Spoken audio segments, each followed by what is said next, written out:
Born to be alive. Dooba-da-doo, ba-dooba-dooba-doo-doo-doo. Doo-doo, dooba-da-doo-doo.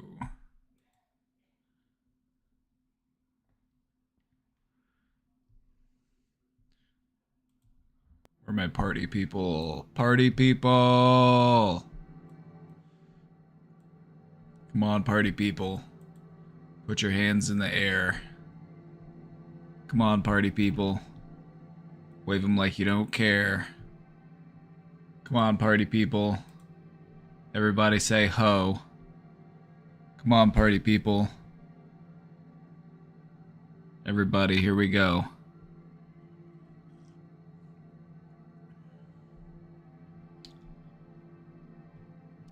Ooh. We're back. It was late today. I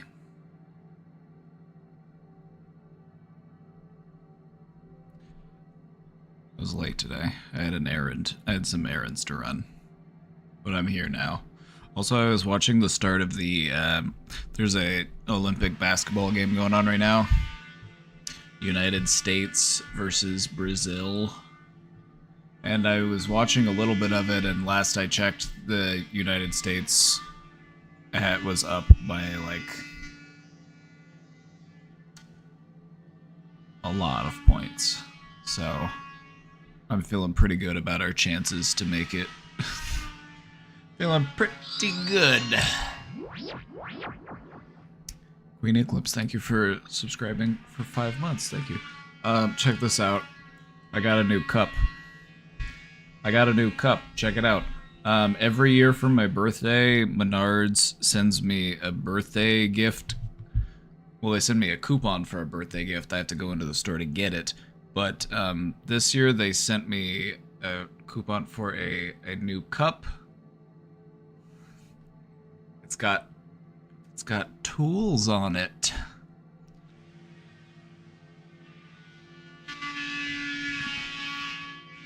Isn't that so dadly? Isn't this the dadliest thing you've ever seen? It even says Menards on it. Very dadly. Very dadly.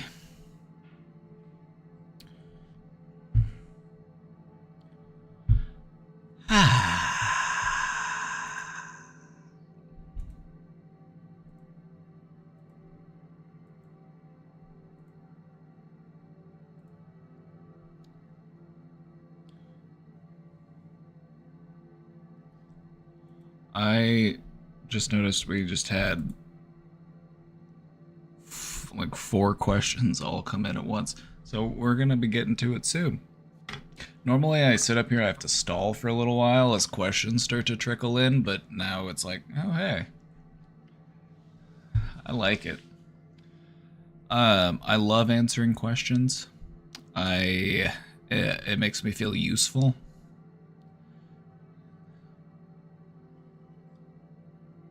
I like to feel useful. What can I say? I think we all like to feel useful.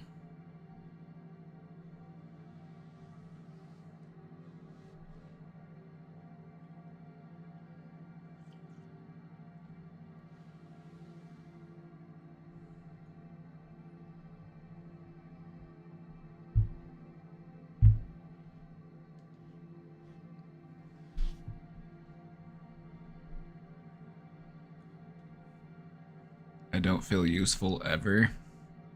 Go tell that to a tree. Go tell that to a tree. Say, tree, I don't feel very useful. And the tree will tell you, what do you mean? You are converting oxygen into carbon dioxide for me. I need that.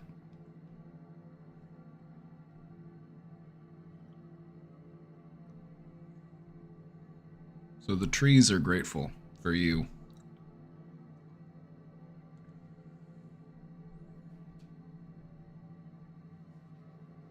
But I'm with the trees on this one.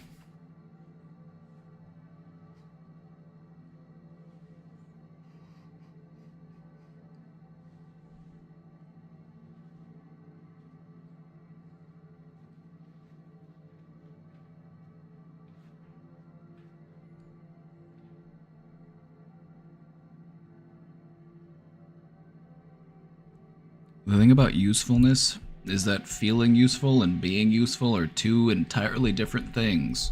Just like being intelligent and feeling intelligent are two different things.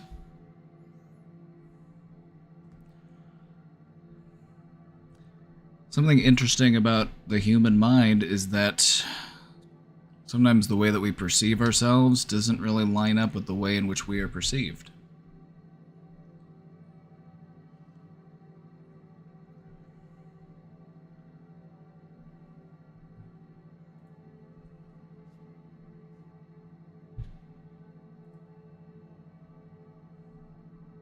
This reminds me of the scene from Monsters University. I gotta be honest, I haven't seen Monsters University. I haven't seen that one. But I'm not gonna lie to you and pretend that I have.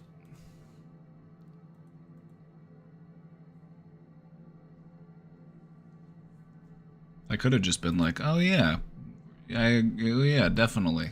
I know exactly what you're talking about. Absolutely, yes.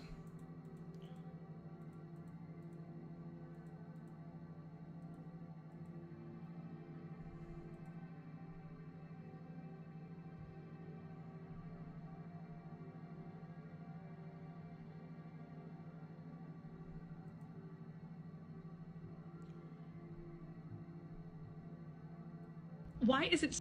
Before we really get into it,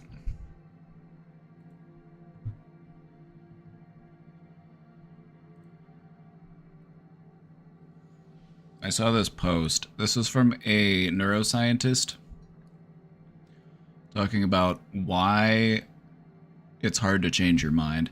And, you know, I saw this and I watched it and I was like, oh, yeah, that's a lot of the stuff that we talk about. A lot of the stuff that we talk about. Does it make you feel better that I'm backed up by a neuroscientist? It makes me feel better that I'm backed up by a neuroscientist. I know I'm not wearing a lab coat. Would you take me more seriously if I was wearing a lab coat? Studies have shown that you would.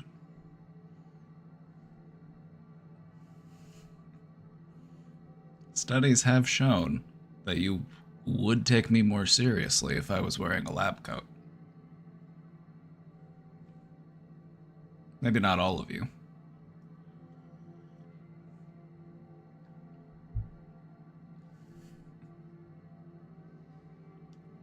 This is a quick one. Let's watch this real quick. Why is it so hard to change someone's mind? Let's talk about it. If you're new to my channel, I'm of course Rachel, the neuroscientist. The brain really doesn't like changing its mind, and that gives rise to things like the confirmation bias, anchoring bias.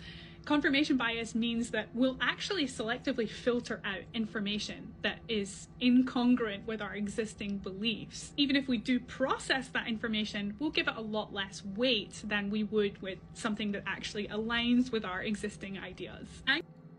Confirmation bias, if this is new to you, confirmation bias means that if you believe something and you hear new information about that thing that you believe, and it agrees with what you already believe, if it's already in line with your existing beliefs, you're like, oh yeah, that makes sense.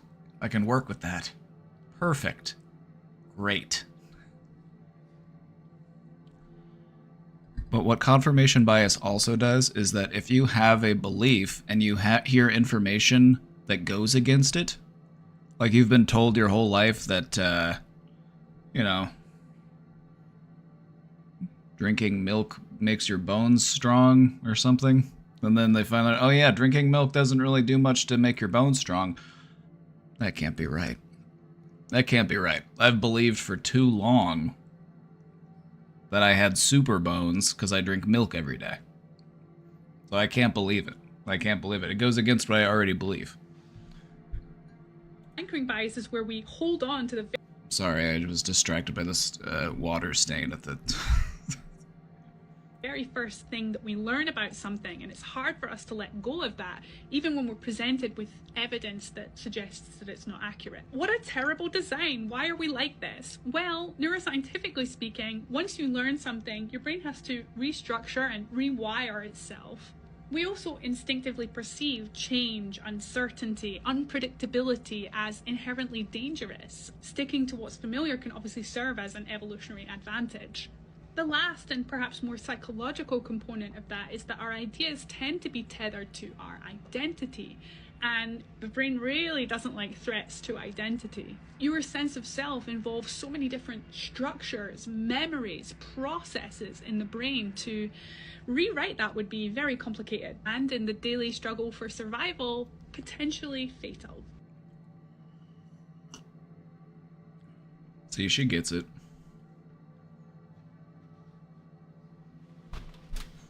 See, she gets it. That's what we've talked about this before. Is part of the reason why it's so hard for your brain to change is because it takes work. It takes work. It's a lot. There's a lot to it involving, you know, rewiring your brain, your sense of self, challenging your existing beliefs. But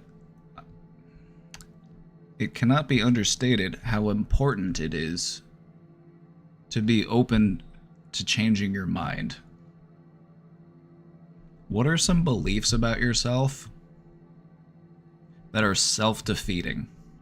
What are some beliefs about yourself that you've outgrown?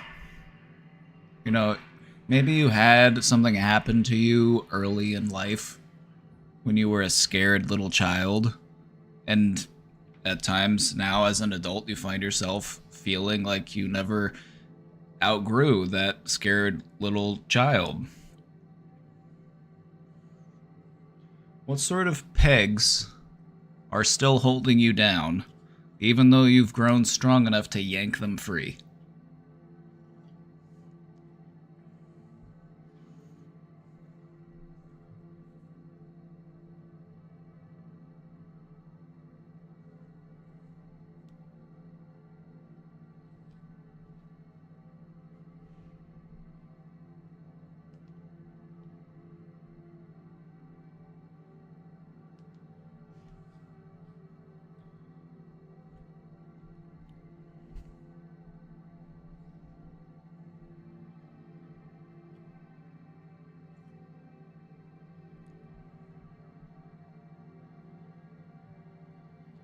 And what do you want to do with those beliefs?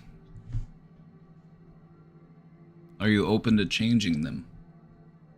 If you're open to changing them, that is the first step in actually changing them. You'll say, you know what? These pants don't fit me anymore. It's time to get new pants. I don't need to keep squeezing into these pants. And so there are things that you can do to start changing these beliefs that you've been holding on to for a long time. And another thing that this is a very short video, so it doesn't really get into it that in depth. But another reason why it is hard to change your mind is because the longer you believe something, the harder it may be to change that belief. Because when we have beliefs that have been existing within our mind for a very long time, they are very reinforced. They're very ingrained.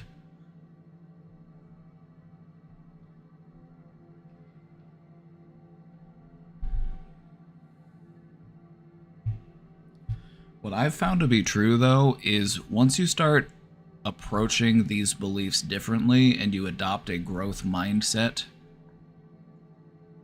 and you become more comfortable in confronting and challenging these belief systems, change can start to accumulate momentum. Normally in the beginning phases of behavioral change or cognitive change, the change is very slow. But once you start to build some momentum and things start moving, you might be able to let go of things or change your view on things much more rapidly than you originally anticipated. So that is another thing that we do have on our side, is that yes, it is difficult to change our minds, but it's not consistently difficult throughout the entire process.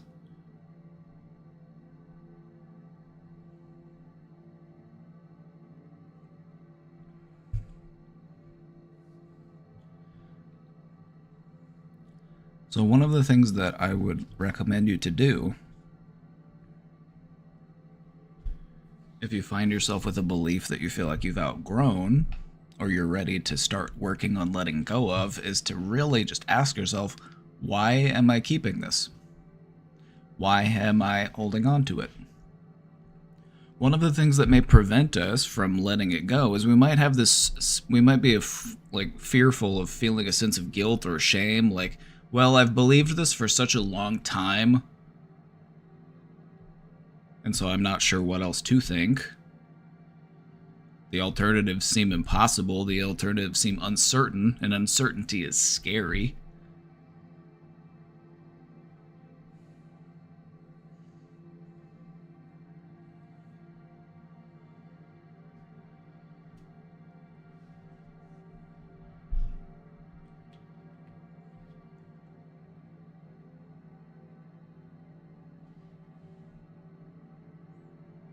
So I like to look at these thoughts and beliefs and just ask myself, why? Why do I feel that way?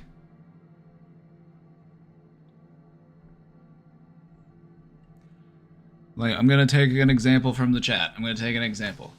One of you said, I have this belief that I'm ready to let go of. I'm not lovable. Why? Why would I believe that? Well, let's take a look back. When in my life did I learn what love was? Pretty early on. We learn what love is very early in life. 3, 4, 5 years old. A very critical, formative time in our life. And so what is it that we learn about how we are able to receive love if during that critical period we were made to feel like we were undeserving of it?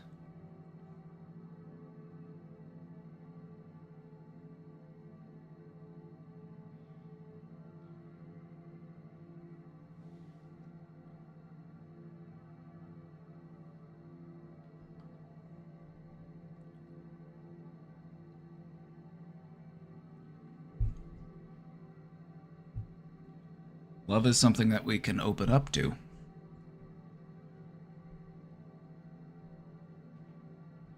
And so how can we achieve that? What makes you feel loved?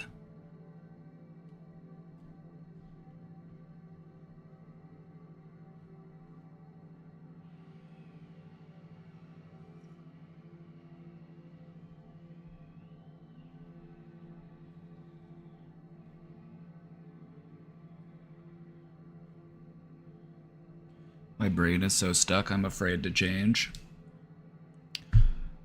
Dean, my brother, you should be more afraid of staying the same.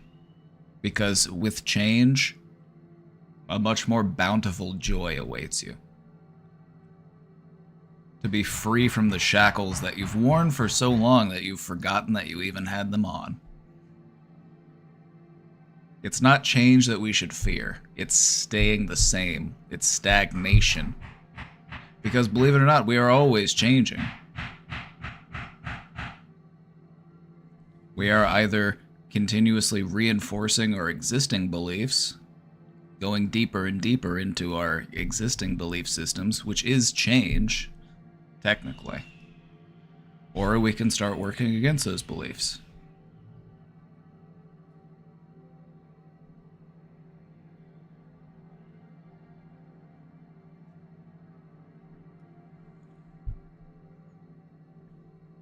I'll always be stuck, and there's no way in life that'll change.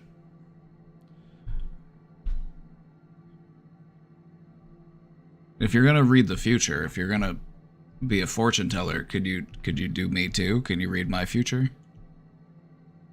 You have a crystal ball on hand. We need to reframe some of these beliefs. It's not I'll always be stuck, it's I'm stuck right now.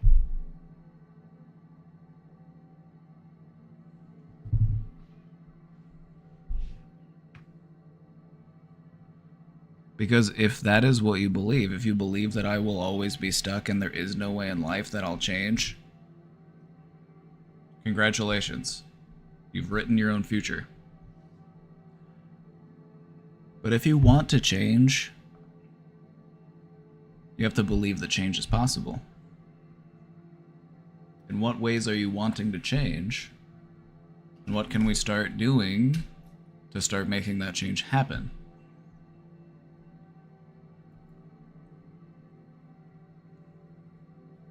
I would just always recommend against using definitive statements.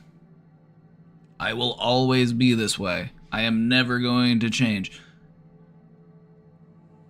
It's like, you are a different person than who you were a month ago. You're a different person from who you were a year ago. 5 years ago, completely different person. 10 years ago, you wouldn't even recognize that person. And so, how can you say with certainty that I will never change? It's like, no, you feel stuck right now. That doesn't mean that you will be stuck forever. I feel stuck and I don't know how to fix it. Alright, work with me here. Work with me. I want you to use your imagination. I want you to imagine a version of you that feels a little bit further along. Just a little bit. Reasonable progress. Not the person that you're working on becoming, not the person that you're trying to be. Just the next step in that process. What does that version of you have going on in their head? If you want to become that person, you have to get to know that person. You got to get to know who it is you're trying to become.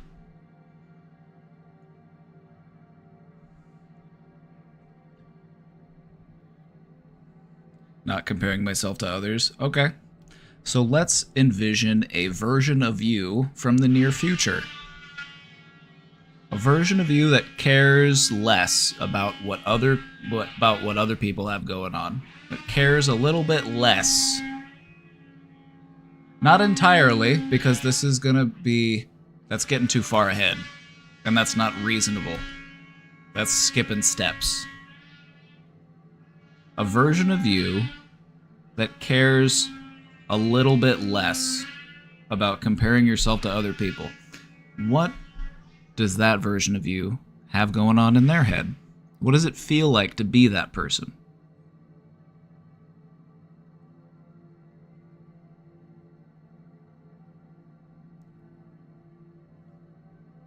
Calvin Boy, thank you for the bits.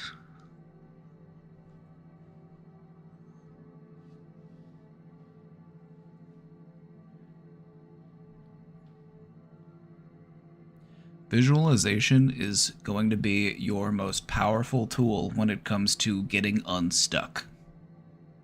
Because whenever I was very depressed, that is what helped me the most. What would I be doing? What would I be thinking? What would I be feeling like if I was just a little bit happier? Just a little bit. Not as happy as I'm trying to be. Not as happy as I could be in the future. But just a little bit better than where I'm at right now. What's that next little baby step?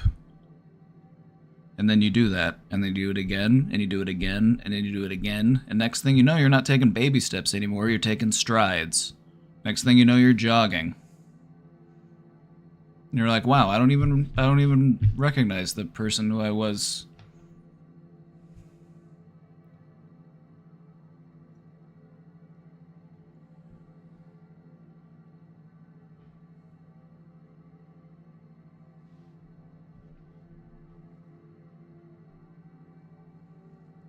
Feels like there would be nothing in my head. What would that version of you think about you? Compare your thoughts as they exist right now to the thoughts of this new version of you. You don't have to figure this out right now, but I just want you to keep practicing this, okay? I just want you to keep practicing this visualization, because that is what is going to be your biggest tool in figuring out what is my next step so that I can get unstuck. You might be feeling stuck right now, but you are not going to be stuck forever.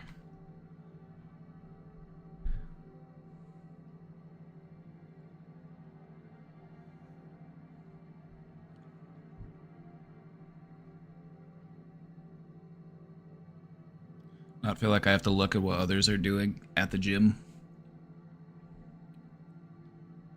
The thing about going to the gym and comparing yourself to other people is that it's not something that we should do to invoke a sense of like shame or judgment within ourselves. If we're gonna go to the gym, we can't expect ourselves to just, okay, I'm the only one here, I'm gonna put the blinders on, I'm not gonna look at anybody, I'm gonna pretend that I'm the only person in the world, because that is stressful in its own way. When you go to the gym, it should be okay to look around. You can say, hey, you know, I see this is where I'm at, and then there are going to be other people at the gym that are further ahead of you. Good for them. Be happy for them. They've worked hard for what they've got. And there are also going to be people who aren't as far ahead as you. There are going to be people there who have a lot of work to do compared to what you've got to do. Everybody is at a different stage, and what matters is that you are all there to work on yourselves.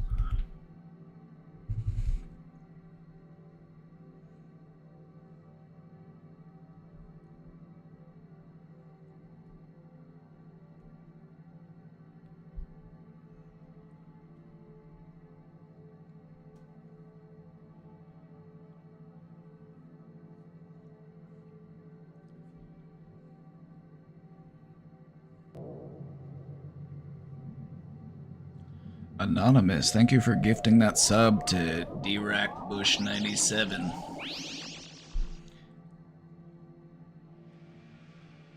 Oh, I've been going to the gym more regularly, right? And sometimes I'll go to the gym and be like, damn, that dude's fucking jacked. Like, that's gonna be a while until I can get to that level. And then I will look at other people and I'll be like, what the fuck is this guy doing? I'm like, I've never seen that technique before. I'm like, that looks kind of interesting.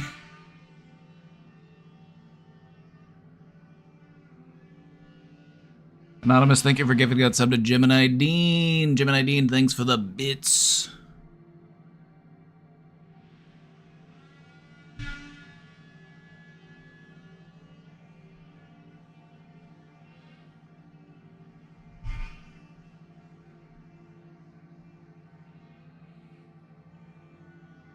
And so what I would recommend is the next time you go to the gym, just try to feel happy that everyone is there and everyone is trying their best to improve their physical fitness.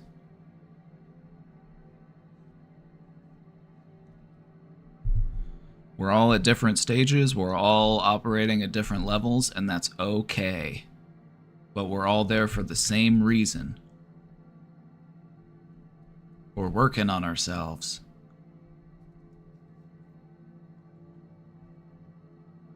So whenever I go to the gym, I just try to be happy that other people decided that they wanted to go to the gym too.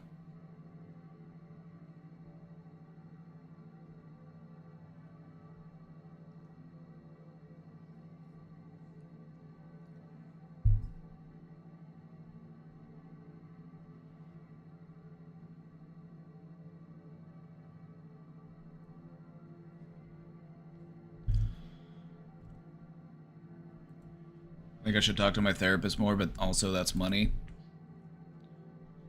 Dean, keep practicing that visualization. You get to know that version of you that you're trying to be. Because that's the kind of stuff that a therapist would want you to be doing. Also, try asking yourself this. If I talked to my therapist about this, if I asked my therapist this question, what would they say? You may not be 100% accurate, but you'll probably at least be like 80, 90% accurate.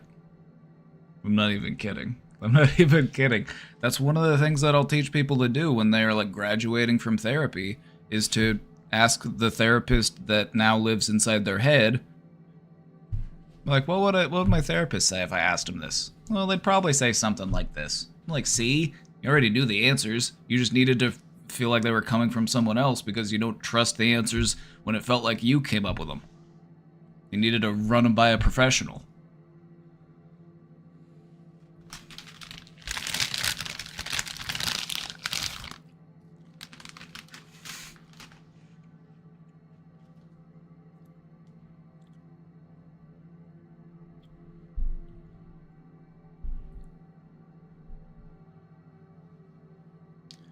Not trusting myself for my own answers hits hard. That's something we'll all be doing. We'll all be doing that. Believe me. Like, even if it's something that you're like 99% certain on, you'll still find yourself double checking with other people.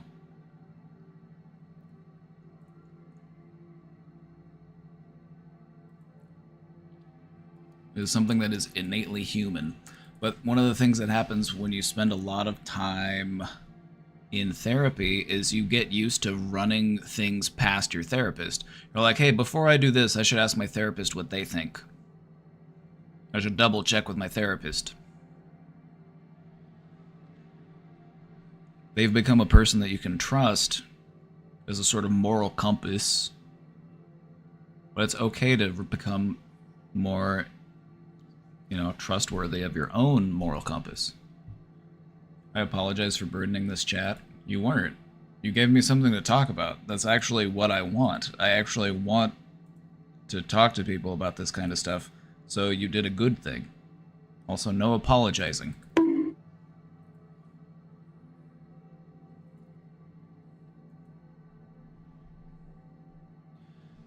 Actually, I take it back. I want you to apologize to yourself for allowing yourself to feel like a burden because you weren't. That's what I want you to do.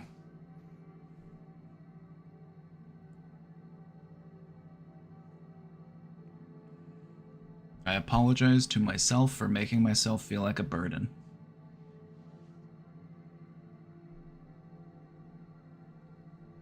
Like, don't apologize to me. Apologize to thee.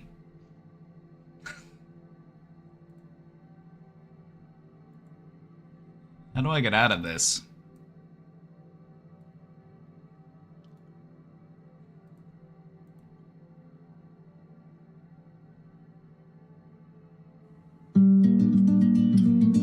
Okay.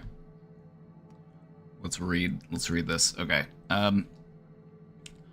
The reason you find yourself unable to watch a show without mindlessly scrolling on social media, taking days to reply to texts, feeling emotionally numb, yet constantly overwhelmed with anxiety is because you're stuck in functional freeze and survival mode. You probably also experience gut issues, struggle with weight loss, and never truly feel rested even after sleeping a lot.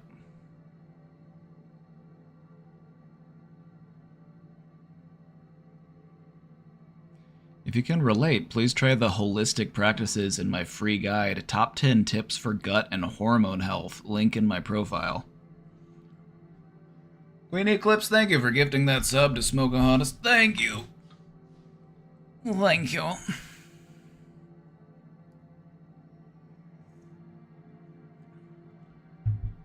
See, you are loved after all.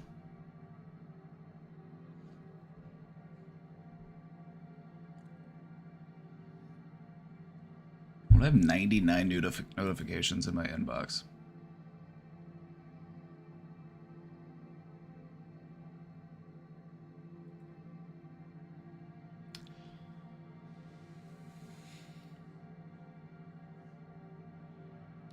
So, you're stuck in survival mode.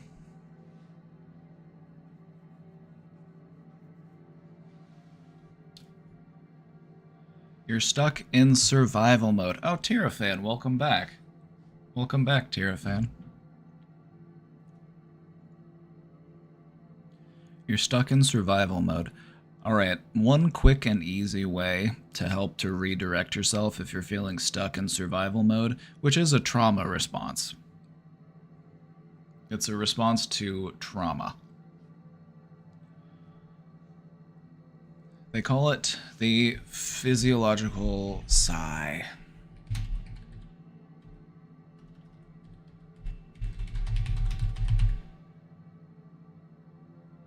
Psychological sigh.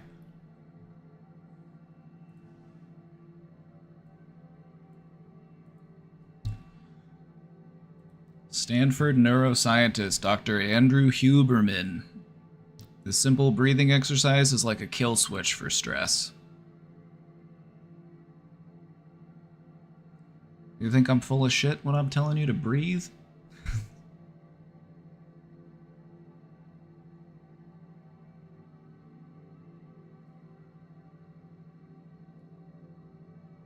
Alright, here's how you do it. 2 short inhales through the nose, 1 long exhale through the mouth. So you go like this. You breathe in through the nose, and then you do another one to top it off.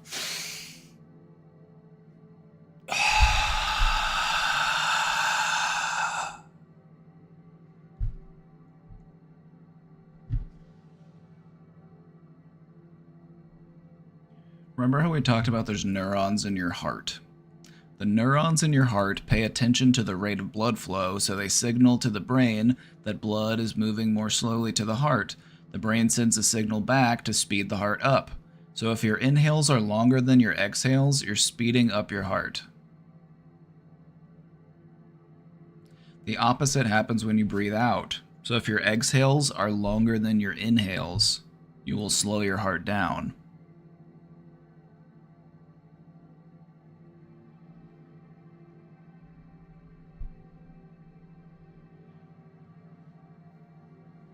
Is it weird I get more stressed if the breathing exercises aren't working fast enough? You gotta give them time to work.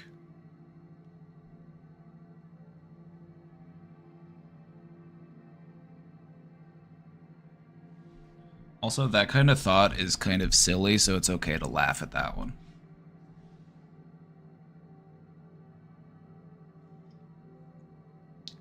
Also, it's typically in situations of stress that we tend to be more demanding, and this sounds like you're kind of making a demand on yourself, like, I need to be relaxed right fucking now. I need to calm the fuck down. Girl, you gotta give time to put that monkey to bed. You gotta read him a little bedtime story. You gotta tuck him in. Give him a little kiss on the head.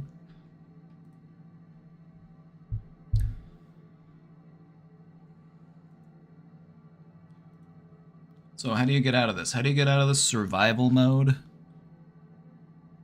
By changing the relationship that you have to your breathing and to your heart rate.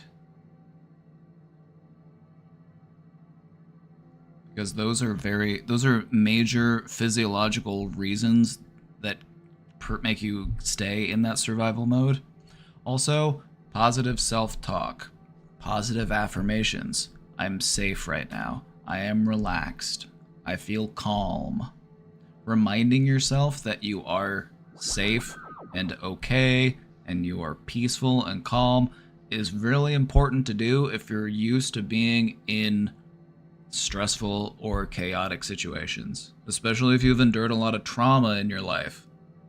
When you've endured a lot of trauma, you see danger where danger may not actually be. You've got a overly sensitive, sympathetic nervous system.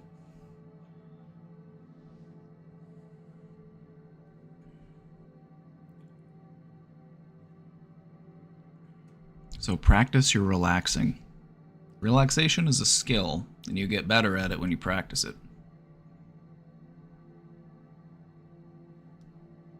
The amygdala going crazy? Exactly. Your amygdala's like... A little almond in your brain is just shrieking at you.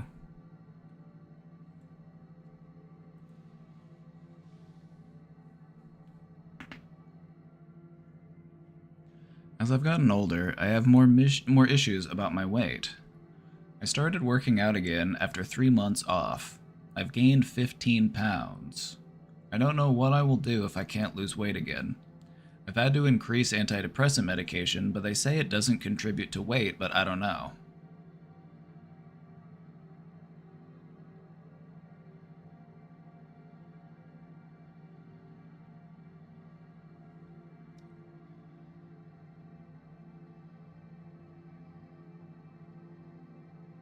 Let's talk about how it could, even though it might not be a symptom or a side effect. Let me elaborate for a second. So,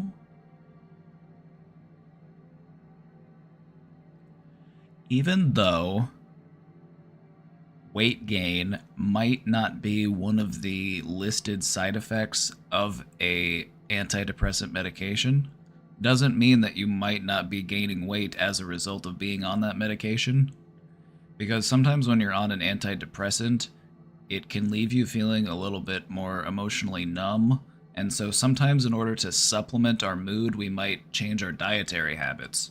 And so in order to feel more satisfaction out of eating food, we might turn more to junk food, fast food, you know, stuff that's just like high in fat and sugar and salt, because it just gives us more of a thrill. Does that make sense?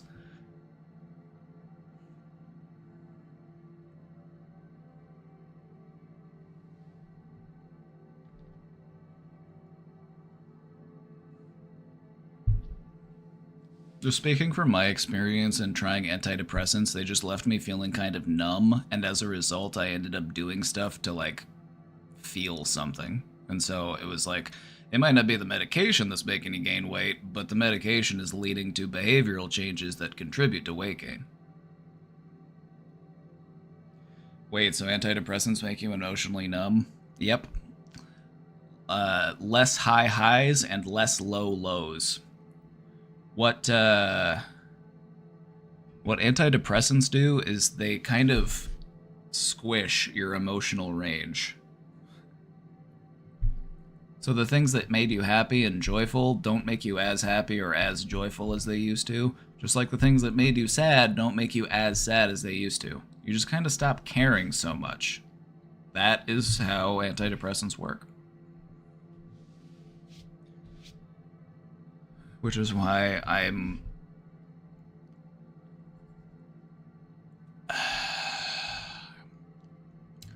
I understand the importance of antidepressants, but I feel like they are something that you shouldn't be on forever.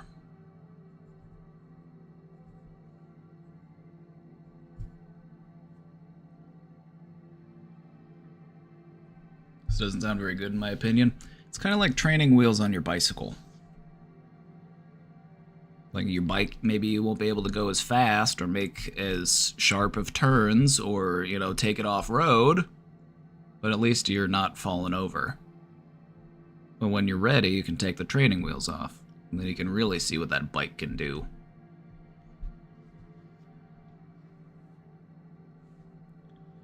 Hello, streamer. Can I ask, what did while supplies last mean the last couple of streams? That meant that I was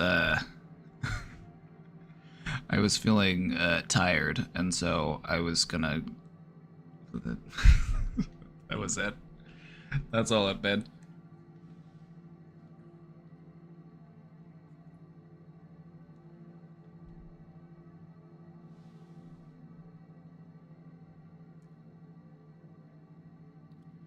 I want to stop eating completely or push myself to purge. If I can't lose weight, I feel like I should try to give up on my life and end it. I feel being gay doesn't help either because so many gay people are super ripped. I just can't deal with life anymore. Alright, I'm gonna be real with you. Stopping eating won't help you, and purging is also not gonna help you.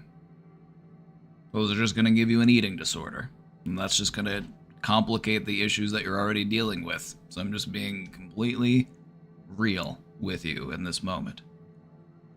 If you want to lose weight, as a guy, I can comfortably say that your best strategy for losing weight is just to focus on building more muscle. If you build more muscle, it's going to put more of a demand on your body. It's going to increase your base metabolic rate. And you will start to lose fat as a result. Now, the thing about gaining muscle is that it will also cause you to gain weight. So what I would do is stop weighing yourself. Find a different metric.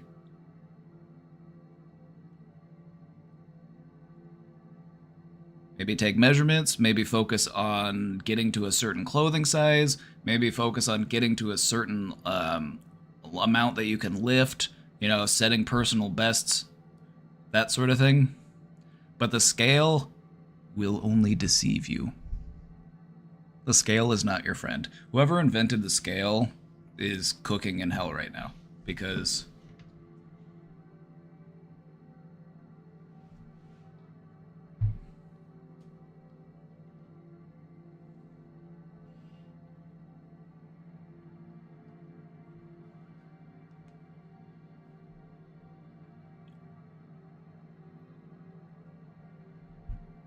I wish I didn't post this. Well, we're gonna support you anyway, so you're just gonna have to deal with it. You're just gonna have to... Sorry, Dean. We want the best for you, and we're here to support you, so you're just gonna have to suck it up.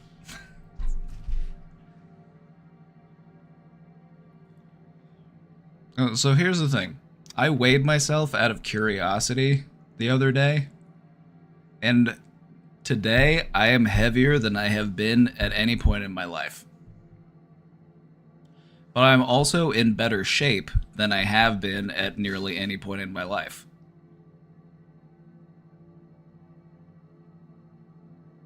And it's because I've increased my muscle mass, and so I weigh a lot more. Even though I'm not, like, you know...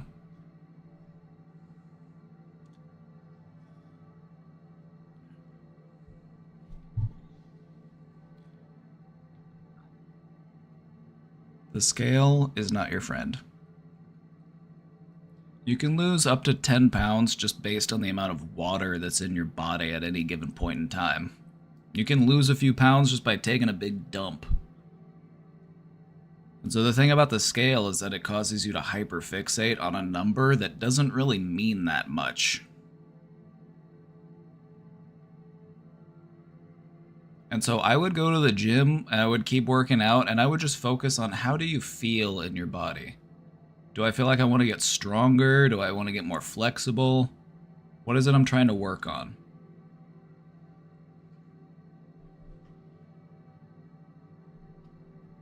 And give yourself the time to get there.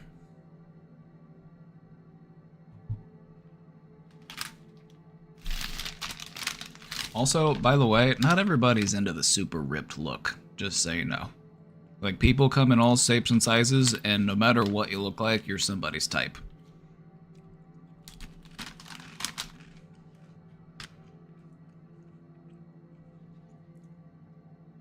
I want to get stronger and flexible and lose my gut. You gotta do that yoga, Dean. You gotta do that yoga.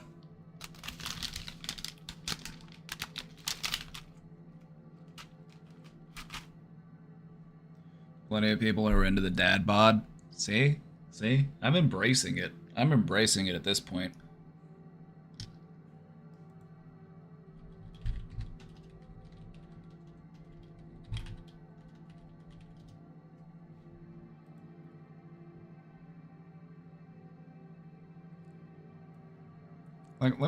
Just look at this. Look at the difference. Look at the difference between a bodybuilder and a strong man.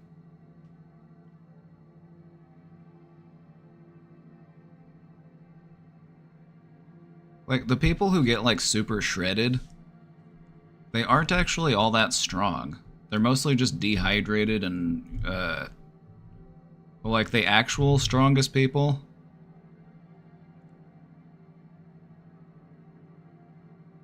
they've got more of a dad bod. They got that dad strength. Like, look at this guy.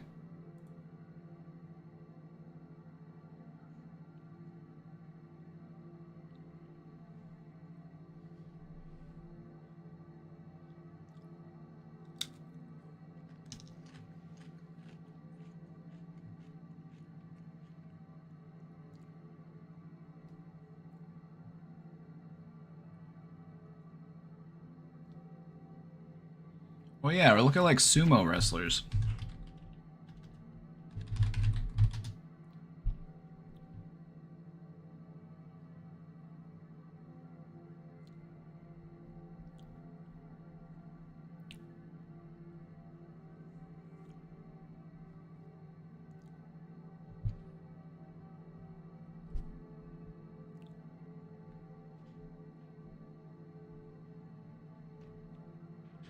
I would just say, instead of focusing so much on your weight, just focus on becoming stronger and more flexible. The body that you're looking for will come naturally as a result of continuing to focus on building strength and improving your flexibility.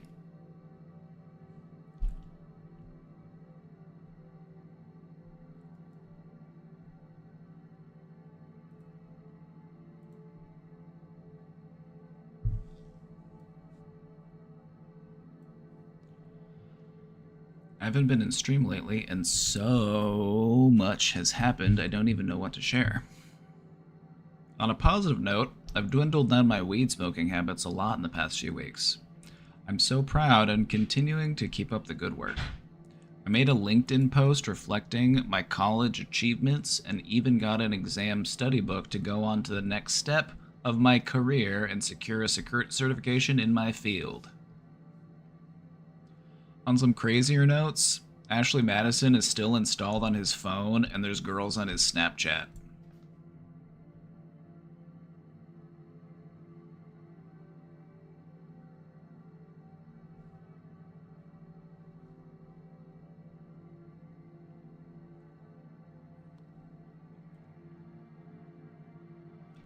Since I'm tired of this shit, I popped off at him before we went to the racetrack.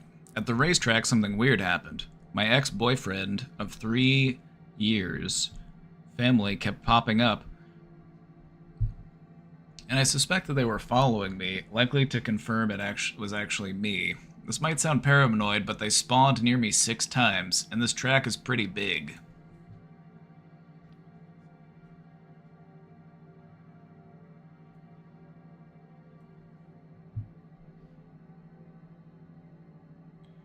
Once this weekend went all crazy, I did order that study book. I started focusing on my daily habits and routines at home, and I'm feeling alright. Definitely hanging in there and journaling some more, but I missed you all. Your amazing support and coming here to share and get insight always makes my day, week, even month give me the motivation and encouragement to keep going when I don't have it all figured out myself. You're hanging in there. Let's go. Let's go.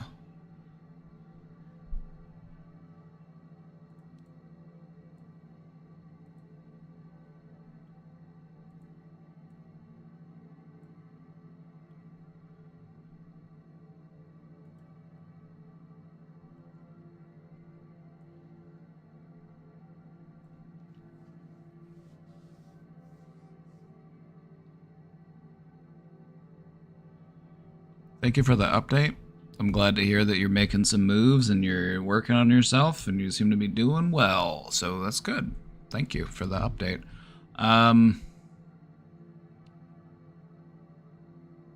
As far as the ex-boyfriend family around you, I don't know. Maybe, maybe not. All I can say is, if I were trying to follow somebody,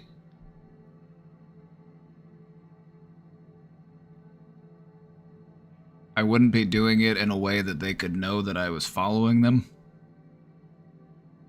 I don't know. I would just say, write it off as a coincidence unless they start popping up other places. Like, oh, I'm at the grocery store.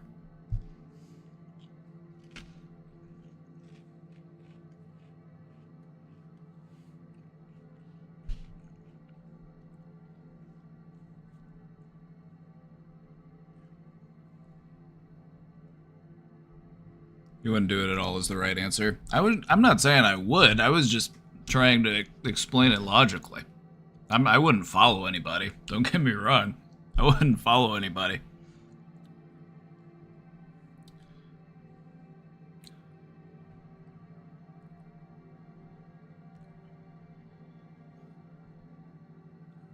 But if I did, you would never know. I'm joking. I'm joking. I'm allowed to joke. Are you sure? Yeah. I got no.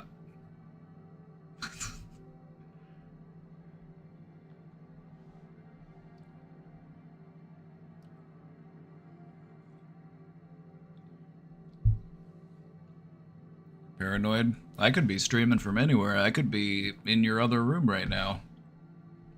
I could be in your house stealing your Wi-Fi.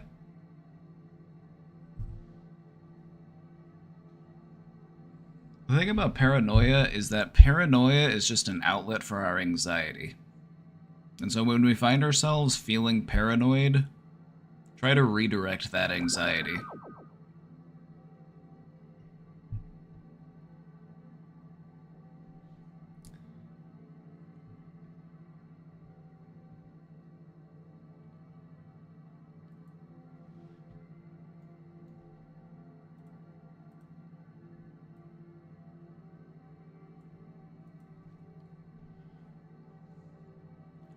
My coworker showed me a meme that said, when you don't know what to do, so you copy what everyone else is doing, then he said, that's you.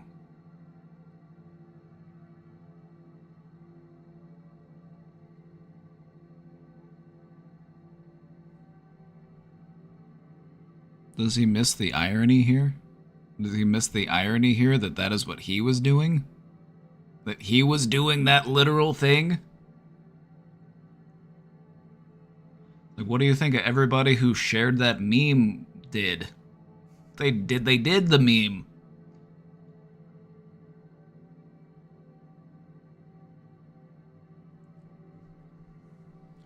I've only worked with him for 4 weeks. Basically, he called me an anxious sheep, right? I don't know, I feel insulted.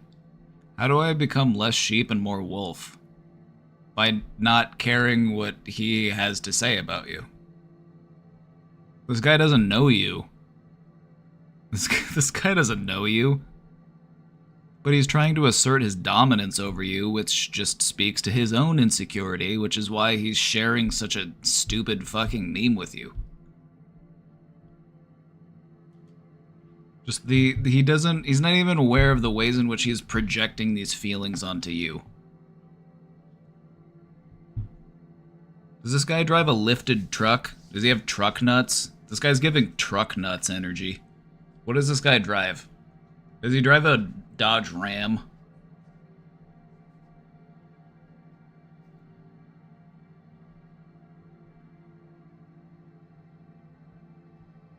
I bet he drives a Dodge Ram. I bet.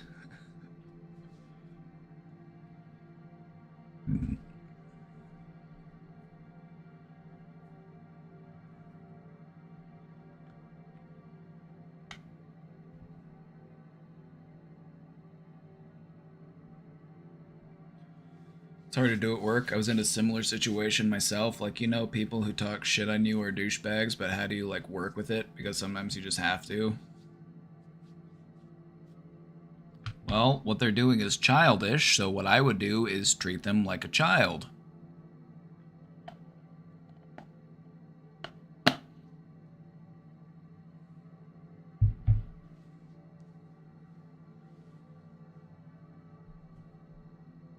Like, I don't know what this guy's name is, but I'm gonna call him Daryl. I'm like, oh, thank you, Daryl. This is very cool. Thank you. And the same effort and energy that you would show to a toddler when a toddler comes up to you and like wants to show you something, and you're like, oh, very cool. Thank you.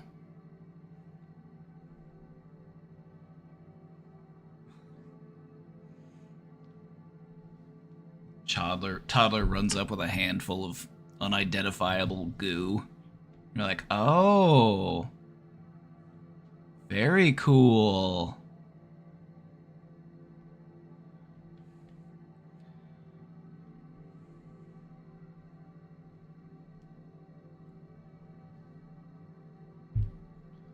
Ask how they wanted to make you feel by showing you this. That could work too.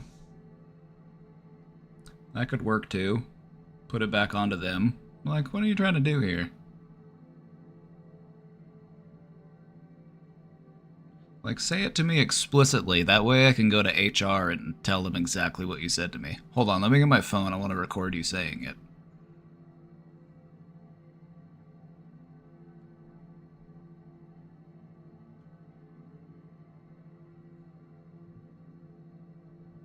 When people come at you with childish behavior, and this is childish behavior, just treat them like a child. Just, they're not emotionally developed people. Just don't take them seriously. Like if a 2-year-old came up to you and says, "You're stupid, you're a poo-poo doo-doo head," like would you really feel bad about yourself? Would you be like, "Oh my god, everything is unraveling. I am a poo-poo doo-doo head. This is it for me. It's fucking Jover." Like, no, you wouldn't give a shit. That's a child. So don't take childish people so seriously.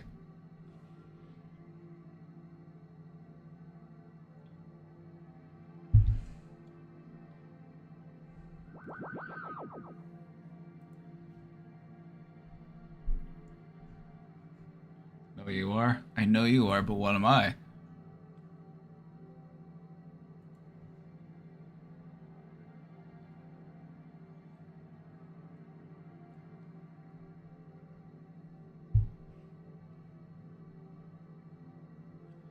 This guy is a sheep that is desperately trying to make himself into a wolf. Like, the reason why he did this was to try to cover up his own insecurities. So, you don't need to be insulted.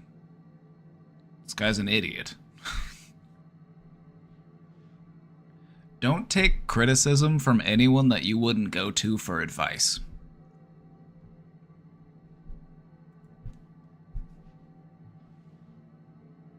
A TikTok, you say?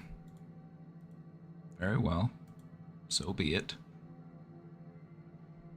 I'm going to show you right now how to soothe yourself on any situation that you're currently stressed about to a point where you're so unbothered about it that you just naturally allow the manifestations you prefer. This is called a focus. Sorry, his voice and tempo were anxiety-inducing. I'm just kidding. Focus wheel.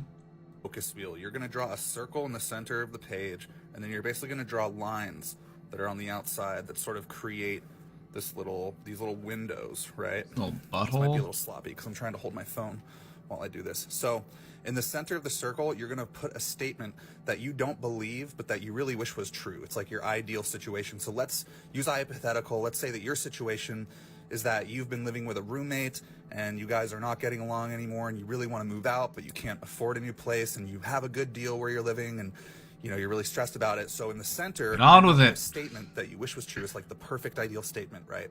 So it would be something like, I'm living in a perfect, affordable place that I love in an area that's safe, or something like that. You put it here in the center. All right, so I'm living in a comfortable place I love and can easily afford in a great area. Again, you don't believe this, you have no idea how you're gonna get here, but this is what you put in the center. Now, the point of all these little windows on the outside is that now you're going to start writing down statements that are true. 100%, you know them to be true, but they get you closer to believing this, right? So you go very, very general, and these are just things that are reminding you on why this is actually possible. And you want to start so general because you have to be so real with yourself. So even if you start saying something like, maybe I can afford it soon if I save up and da-da-da. If you feel that resistance or that tension, you're like, oh God, I need to get out now. Don't write it down. This has to make you feel better, what you write here. So I usually start off with something super general where I say something like, I'm sure other people have been in this position. If they can do it, I can do it. Or I've been in places like this before and things have turned around for me. Again, if you believe that. All right, so I'm sure other people have been in my position and figured it out. And if it's possible for them, maybe it's possible for me. Notice I'm using these softening words like maybe it's possible for me. You're trying to use the least amount of resistance. If you just say someone else has done it, which means I can do it, if that doesn't fully sit with you because you might think, yeah, but I don't have the best luck or maybe just they got lucky or this and that, this is like the mental gymnastics that's kind of required to really take all resistance out of this. And as you keep doing this, you're really going to make this a reality. So now think about the next one. Maybe you think to yourself, well, like I'm supposed to apparently be getting like a raise at work soon, like we've been talking about that. And if that's the case, then I can finally get my own place and that'll be good. So you might want to start writing down, well, I think I'm going to get a raise, which would be good or whatever. But if it still pulls a little insecurity in you, if that's not solid, if that's not something you really feel excited about, pull back, don't write it. Think a little longer. Maybe say something like, I believe it's for the greatest good for me to find a new comfortable situation living on my own. All right, so now you got, I believe it's for the highest good that I live in a comfortable environment, and you believe that. Boom, gets you closer. Now let's say down here, let's say your roommate, let's call them Sam. Maybe you guys used to be really good friends and now you're just a little more estranged. You could say something like, I believe, we're meant to go our separate ways. What's best for me is also best for Sam. All right, so now you got Sam and I, we're meant to live together for a while, and now we're meant to go on our separate ways. You're making peace with the situation. You're taking your resistance out bit by bit, one thought at a time, right? You keep filling up these windows. You can sit here as long as you want, as long as it takes. Just contemplate, be easy. Think about something you really feel. And then once you start getting a momentum going, you can start splitting these up into really small. You can just get as many little, you can start really getting more windows or turn the page, keep listing it off. You don't even have to do it on paper. You can do it in your head, although on paper is easier, more organized, and then you can look back at it all, read everything back, and be like, oh yeah, of course this thing makes sense because of all these reasons that are actually true. I really like guiding people through focus wheels around their specific problem because I love being that person to make sure that there's not 1 ounce of resistance or 1 ounce of doubt in their statements that they're making. I have an upcoming 30-day course that I'm hosting, and one of the classes is going to be around focus wheels. 30-day class?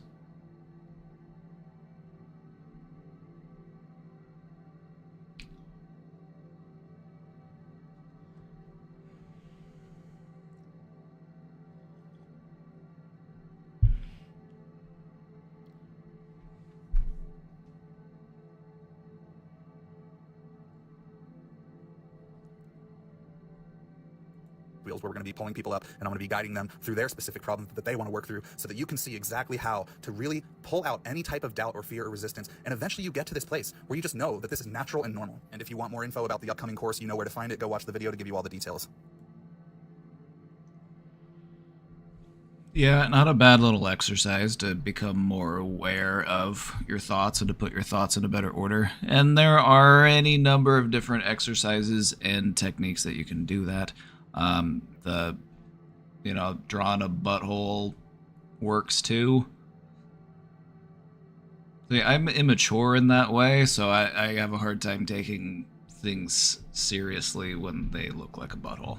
And that's, you know what? It is what it is. That is who I am. I know it's meant to be serious. When someone mentioned how it looked, I couldn't make it serious. Right?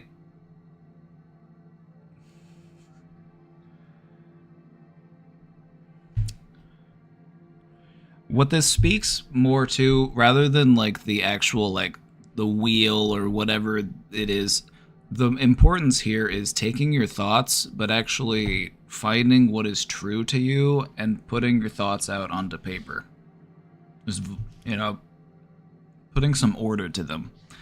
Because whenever our thoughts exist solely in our mind, they're a little bit less loosely defined. They're a bit more loosely defined, or a little bit more nebulous. And so there is a power in actually sitting down and writing out, what is it I believe to be true? What do I believe? What is real to me? And so yeah, I can understand the importance of that. I've been trying to journal more. I actually have journaled more in the past few days. I haven't done it in a couple days, but I've been trying to do it at least once a week or so.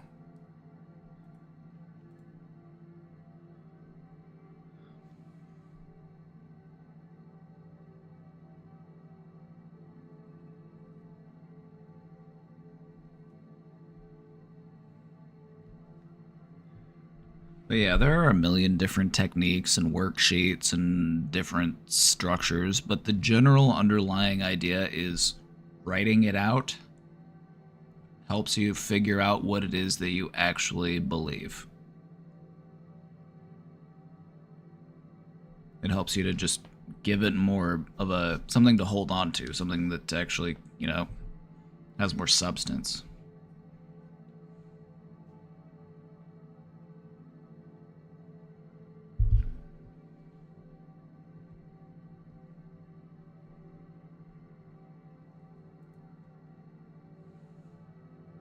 Hi, Papa. What tips do you have to help someone who most probably has depression, isn't technically diagnosed, but has all the symptoms? I would like to help them when they get stuck in their depression cycle and snap them out of it. Thanks.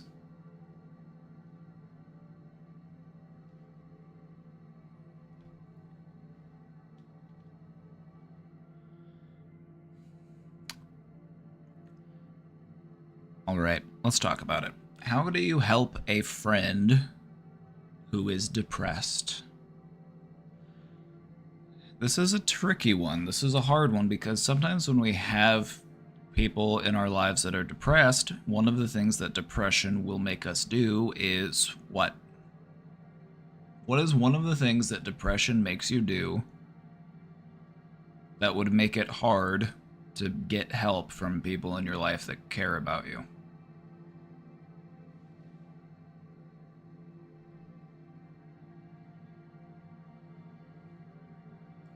They become more reclusive, exactly.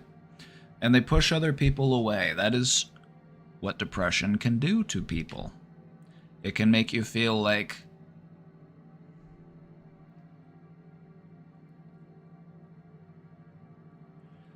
sometimes when people are depressed, they don't want the people in their life to see it because they don't want them to worry about them. They don't want to feel like a burden on them. They don't want to stress them out. You know, sometimes when we're not doing so well, we don't want the people in our lives who care about us to see us struggling. We would rather struggle on our own. Or maybe one of the parts of depression that actually is one of the more insidious things that happens when you're depressed is that you start to have these delusions. You have these delusions. Nobody loves me. Nobody cares about me.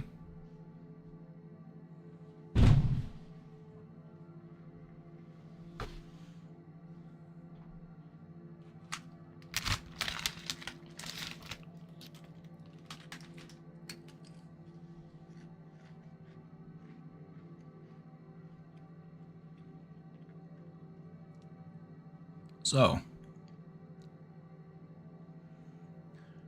this is what I would recommend. If you want to be helpful and supportive to a person in your life, someone that you care about who is depressed, remember this. It's not so easy as just snapping out of it. Getting out of depression can take time. It can be a process. Sometimes it doesn't take that long. Sometimes it may take, a couple weeks. Sometimes it may take longer. But it's not normally something that's like, hey, you're depressed? Let's go to the water park. Let's go ride on some water slides. Let's go on vacation. Like, well, now I'm just depressed on vacation.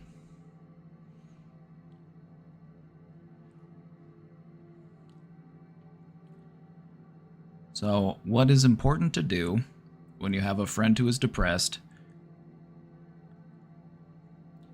They might feel like they want to just isolate and shut people out.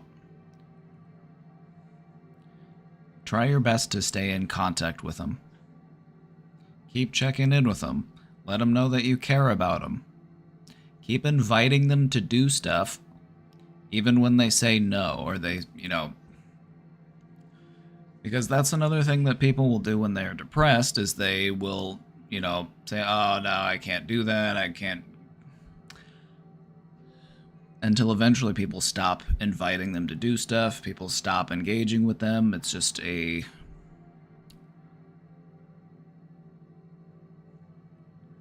gradual, degradation of their social bonds.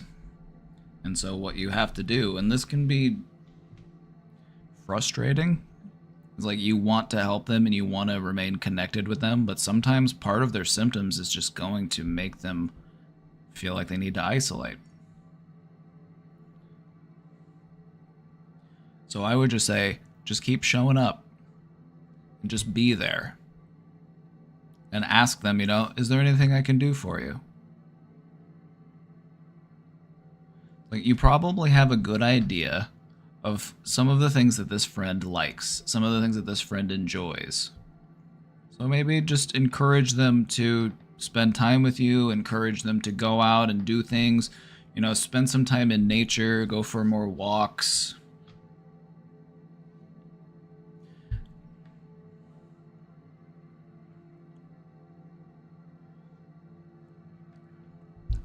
And sometimes just give them space. If they feel like they need space or they just need to be by themselves, that's okay too. But just keep that door open. It's like they want to shut you out, but just keep that door open.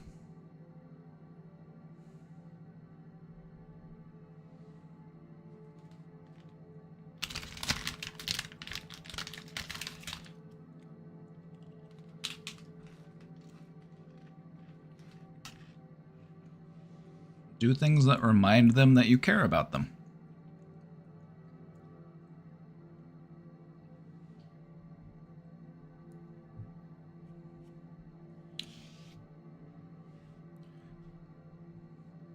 Also, if a person is really going through it, or maybe they're depressed and they have a lot on their mind, you don't have to be the only person that they talk to about it. Like if they come to you and they're like, oh yeah, I haven't really talked to anybody about this, but I've been feeling kind of depressed lately. It's okay to say, you know, have you thought about talking to someone about it? You know, there's an art to gently and politely directing people towards getting help in a way that doesn't come across as like critical or judgmental. It has to come from a place of like care and compassion.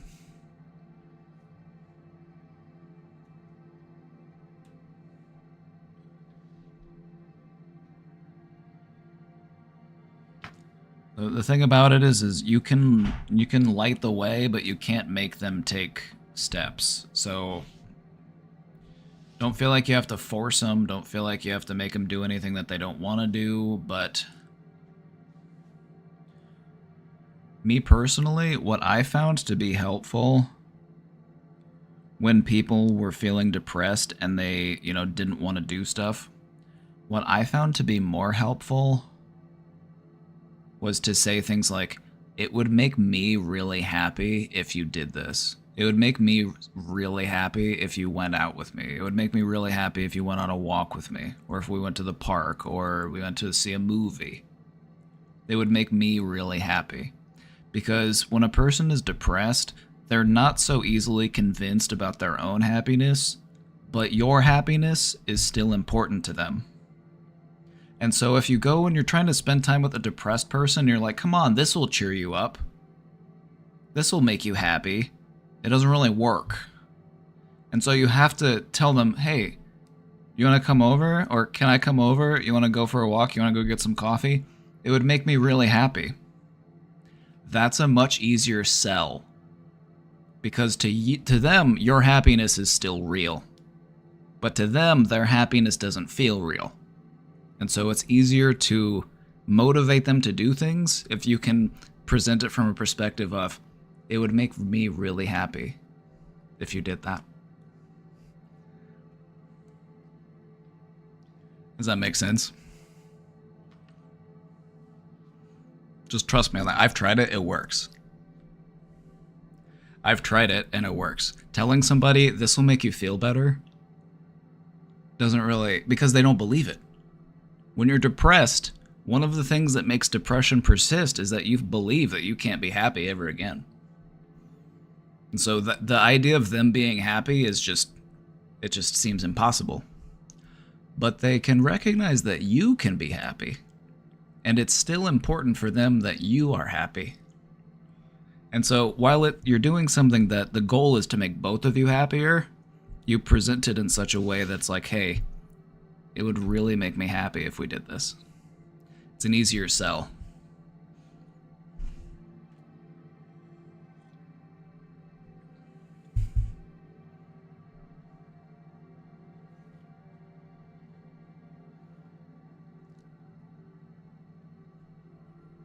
And just being, you know, as friendly and compassionate as you can, just saying things like, I really enjoyed hanging out with you. I really enjoyed, it was so nice to see you. I can't wait to do this again. You know, things like that.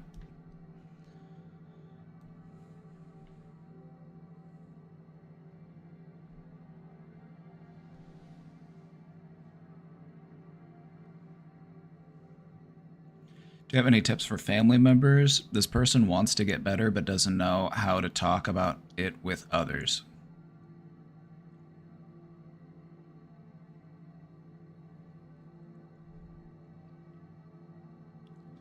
The thing about not knowing how to talk about it is that we do know how to talk about it. It's just that the idea of talking about it is stressful to us. Maybe we don't want, maybe, you know, we don't want to stress other people out. We don't want them to worry about us. We don't want to feel like a burden. And so we can't force people to talk when they aren't ready. But actually talking about stuff is easy. I have been feeling blank lately. The actual talking is the easy part. It's people opening up to the idea that talking is okay that is hard.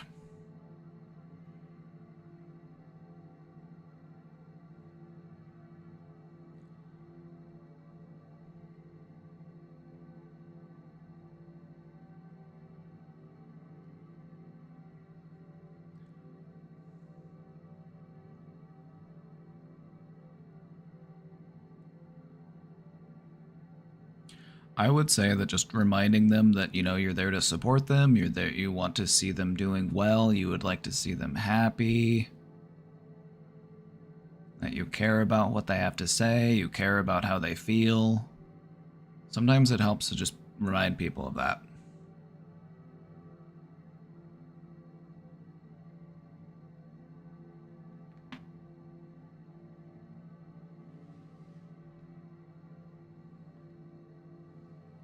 You can't force anybody to talk if they're not ready. All that you can do is just create an environment that makes them feel as comfortable as possible to share with you how they're feeling.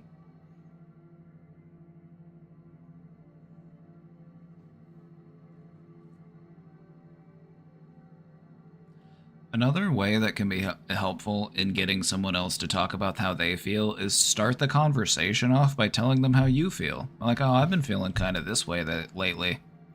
How about you? How have you been doing? You show them that it's okay to talk about how you feel. You give them, you do it first.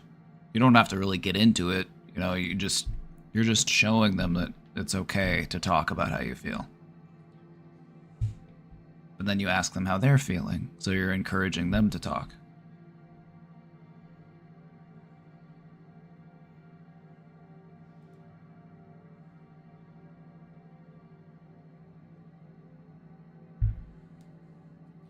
How do I stop binging, or at least the purging?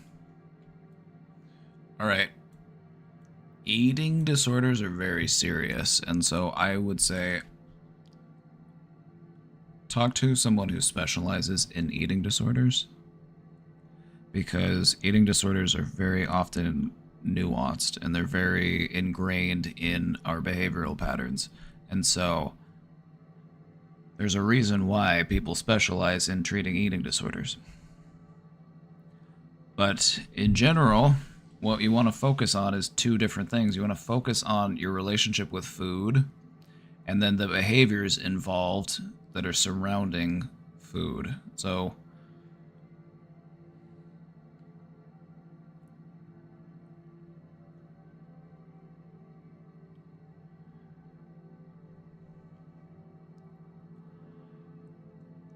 I would say that when it comes to stopping the purging, the way that we approach that is by stopping the binging, because there isn't really a purge without a binge, and if you can stop the binge, then you will most likely be able to curb the purging, if that makes sense. Because if we're binge purging, then we're looking at something like bulimia, but then if we're just binging, it's like, okay, that's just binge eating disorder, which is still an eating disorder. And so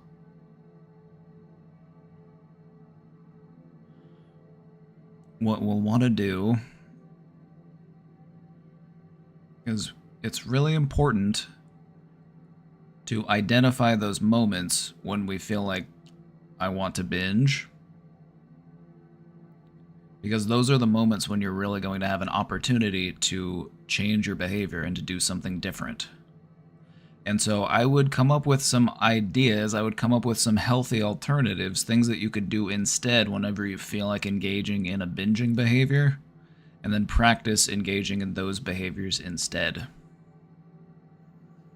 Now again, I would highly recommend getting as much support as you can in dealing with an eating disorder, because eating disorders aren't easy. You have to eat. You have to eat to survive. And so whenever there's a disorder with that, it's something that's, something we want to take very seriously.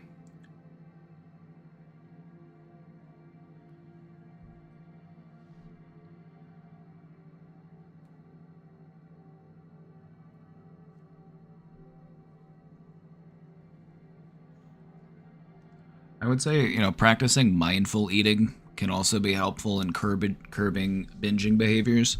So, like, if you normally, you sit there and like you watch TV or you watch YouTube or you have something on that's distracting you, it can lead you to eat more.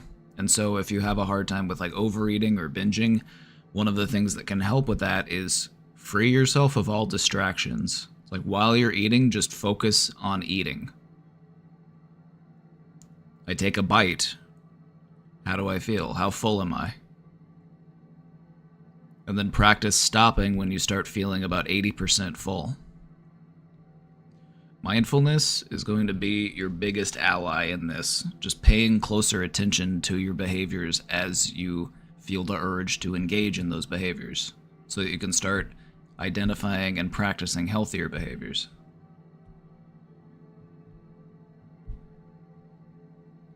If I'm being annoying, let me know. I tend to type a lot. No, type more, actually. Type more. Biggest giveaway if someone is depressed is if you open up to them that you are sad and they want to help or listen with a bit more enthusiasm. You kind of know because they don't want you to feel the same way as them and they want to help. That is a great insight. That is part of the reason why I said, opening up to, like, getting somebody else to open up often starts with you opening up first.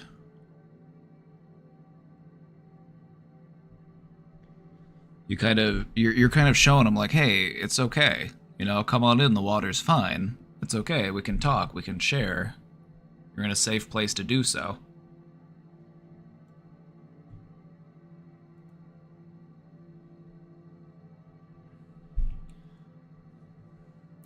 Another big giveaway on whether or not someone is depressed is whether or not you spend time trying to convince yourself that you aren't depressed. Now, I couldn't possibly be depressed. I have all of these reasons why I shouldn't be depressed. My brother, that is what depressed people do. People who aren't depressed don't do that. They don't take time trying to convince themselves that they aren't depressed. And so if you ever find yourself asking, could I possibly be depressed? Like, no, I couldn't be depressed. I got so much things to be happy for. I've got so much going for me. I couldn't possibly be depressed.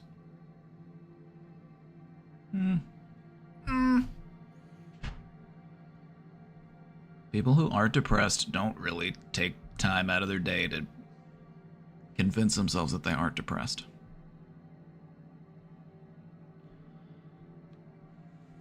I hope you realized you were depressed. Depression is like a fucking gas leak. It'll make you feel like it's not there. It'll make you feel like it's safe and familiar and comfortable.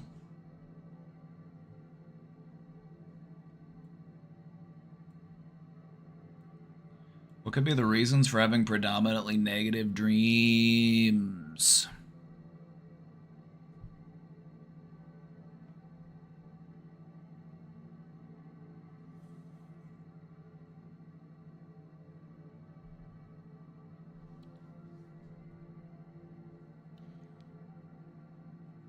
When it comes to content of dreams, there's a lot of discourse on whether or not it actually means anything at all. And different psychologists will attribute a different amount of significance to a person's dreams. But for the sake of the conversation, let's assume that the content of dreams has significance.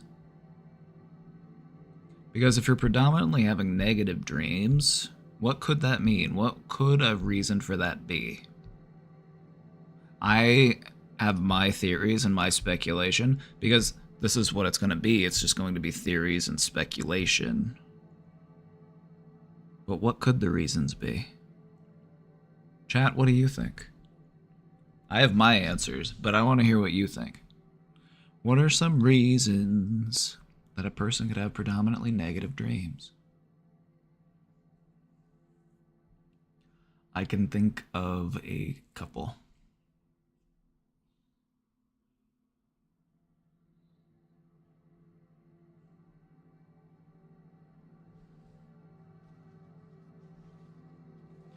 Depression. Depression could be one. If your mind normally dwells in a negative headspace throughout the day, it would make sense that your mind goes to a negative headspace when you sleep. And so if you are depressed and you find yourself thinking about things that are dreary and gloomy and negative, it could bleed over into your dreams. Because your dreams are by and large a reflection of where your head is at.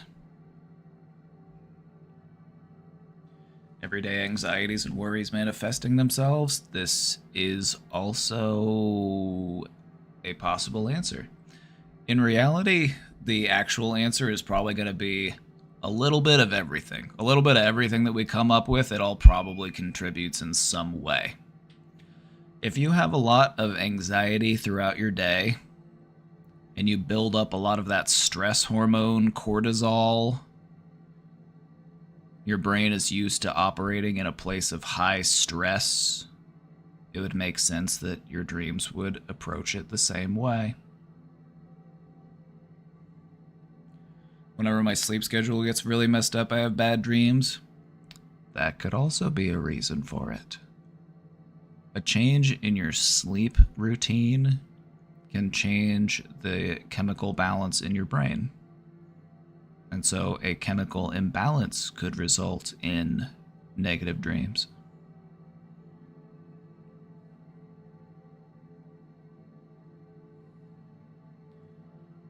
What else? I got at least one more that nobody has said yet.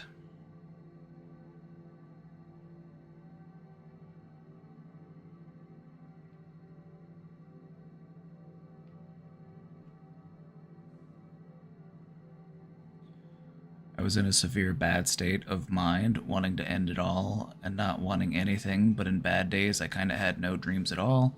But when I started working through it, like taking care of myself, going out to people and having normal sleep schedule, I kind of started having insane nightmares. Ah! What you experienced there was the uptick, the danger of the uptick.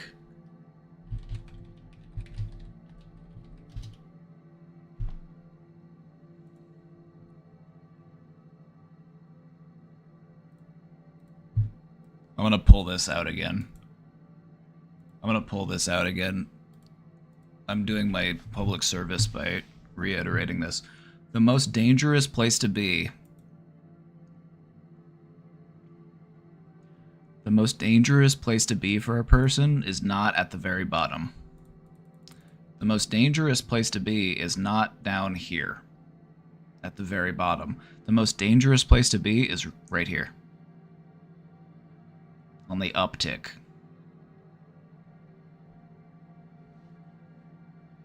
Those negative thoughts and feelings are still fresh, but you've got more energy, you've got a higher level of neurological activity, you have more of a capacity to act on those things. The most dangerous place to be is on the uptick. The irony of this is that things are actually starting to get better for you. But you still have those negative thoughts and feelings. And so sometimes, and this might sound a little like it doesn't make sense, but just hang in there for a second. Sometimes getting better means feeling worse. Because as you're on the uptick, you're moving up, you actually start to feel things more, and you can actually start to realize, like, oh my god, I was not doing well. I was pretty down and out. But you're actually starting to feel again, and you're on your way back to feeling good. You just gotta push through. Sometimes getting better means feeling worse, at least in the beginning.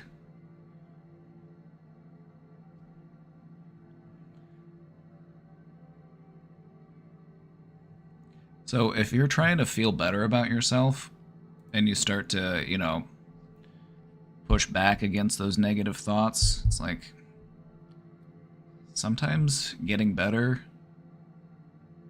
doesn't feel good. Sometimes getting better is uncomfortable. But you gotta keep going. You gotta keep pushing.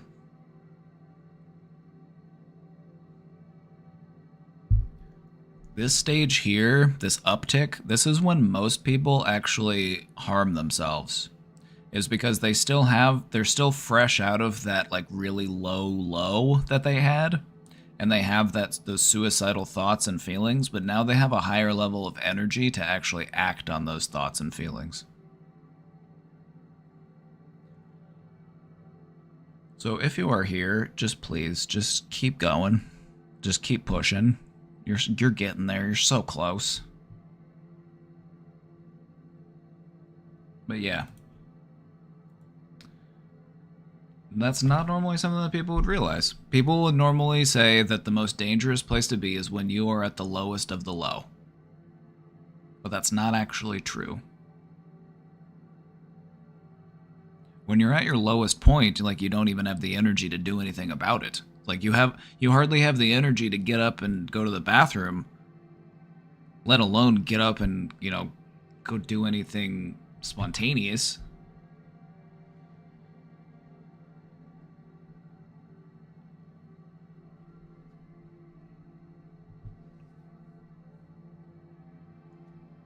I haven't been able to remember any of my dreams. It seems to coincidence with my diagnosis of MS, but I also understand that your brain plays tricks on you, especially your memory. Perhaps I've just associated my diagnosis with a bad event and have attached my lack of dream memory with that event.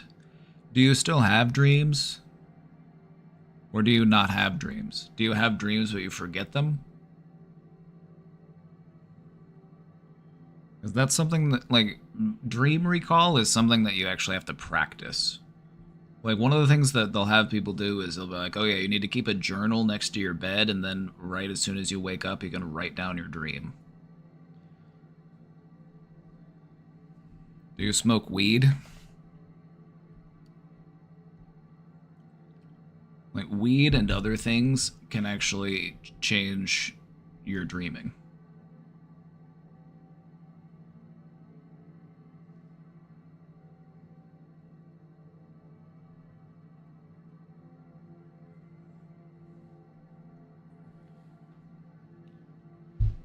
Nope, no weed.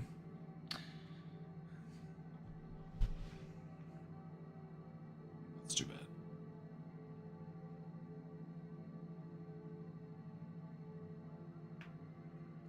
It's hard to say. It's hard to say. It could be related. It could be unrelated. Dreams are one of those things that we just don't really understand that well.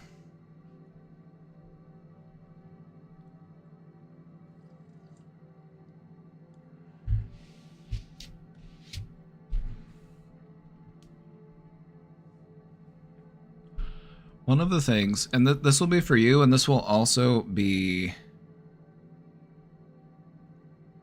one of those things, this will also tie into the questioner. One of the things that you can try to do before you go to sleep is start to create an environment for your dream. So as you're laying there in bed, start to think about what you would like to be dreaming about. Try to put some positivity into it. Try to think of something calm and peaceful and relaxing or fun, you know, just prime yourself for a more positive dream experience and see how that works for you.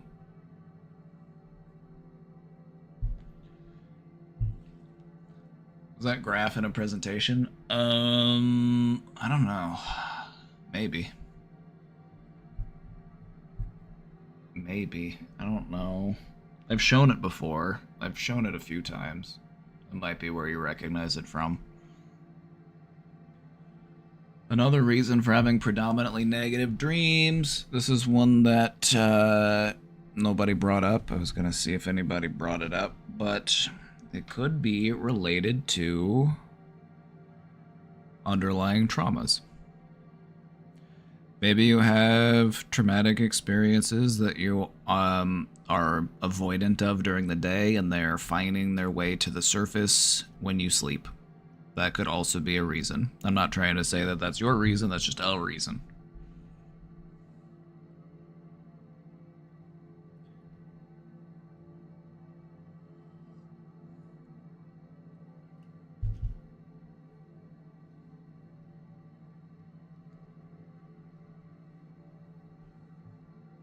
But yeah, next time you're laying down and you're about to fall asleep, start creating a dream for yourself and just see how that influences your dream.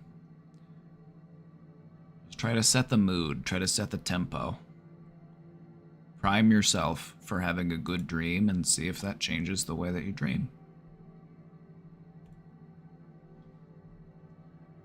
What does my cat think of me when she sees me binging and purging?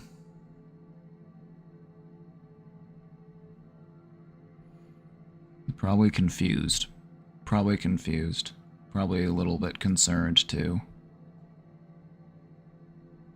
Your cat is probably wishing that you would knock it off.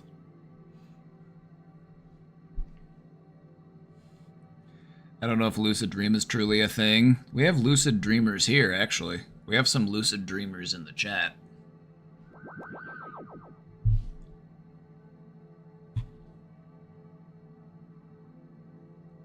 Hello? Hey. How's it going?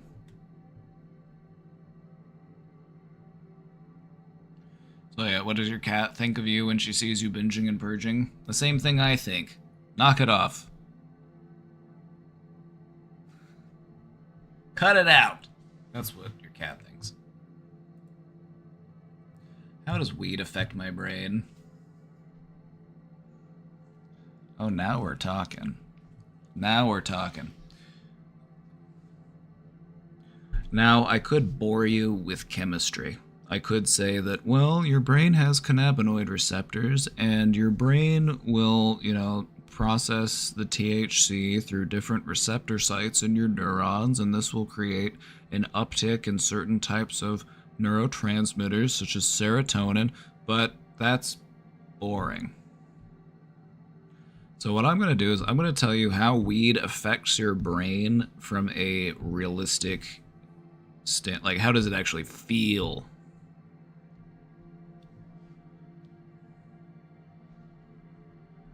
Let him cook? Actually, no, don't. No, it's too late. I'm cooking.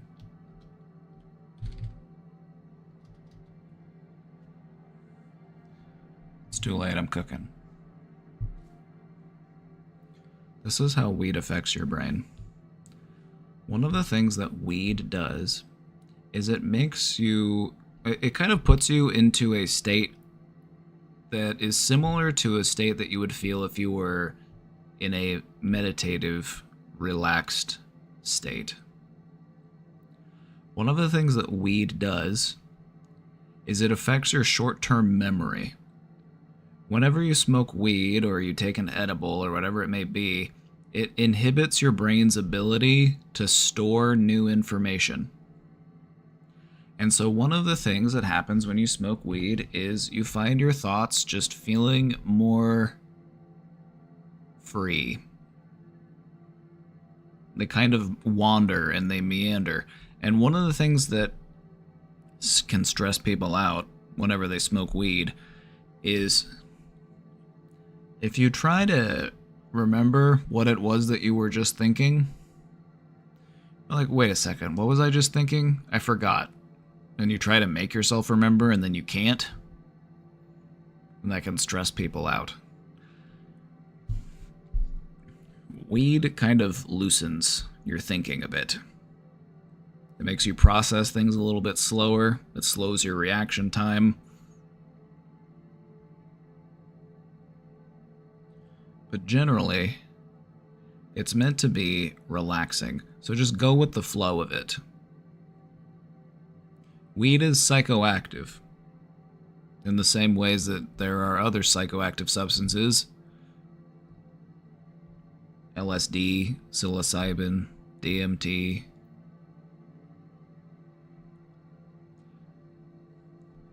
Marijuana, LSD, psilocybin, DMT, they all changed the way I see, but love is the only thing that ever saved my life.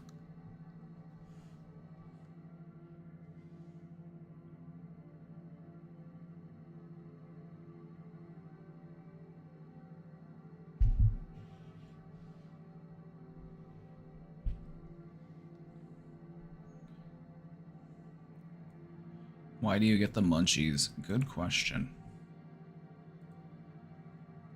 Let's look at an article, a scientific explanation.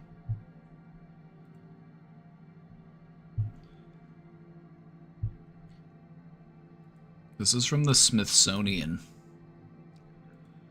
THC appears to increase our sensitivity to scents and flavors by using naturally occurring neural networks to convince the brain that it is starving.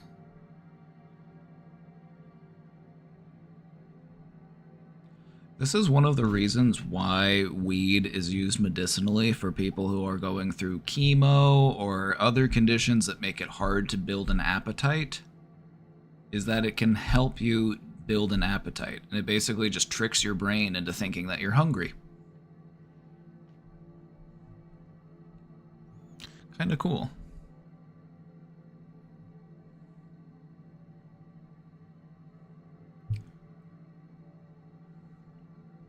A study published in Nature Neuroscience found that THC fits into receptors in the brain's olfactory bulb. Olfactory is related to smell.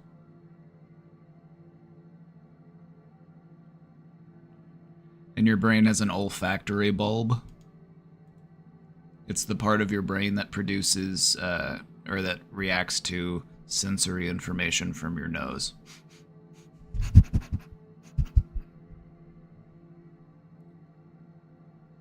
This is your word of the day. If you didn't know this, olfaction refers to your sense of smell. The olfactory bulb, it's right here.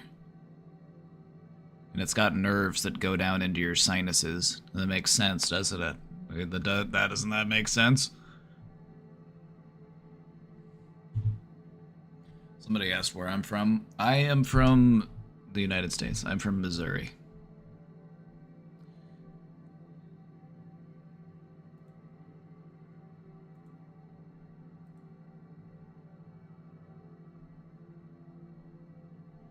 They found that THC fits into receptors in the brain's olfactory bulb, and it significantly increases the ability to smell food and leads them to eat more of it.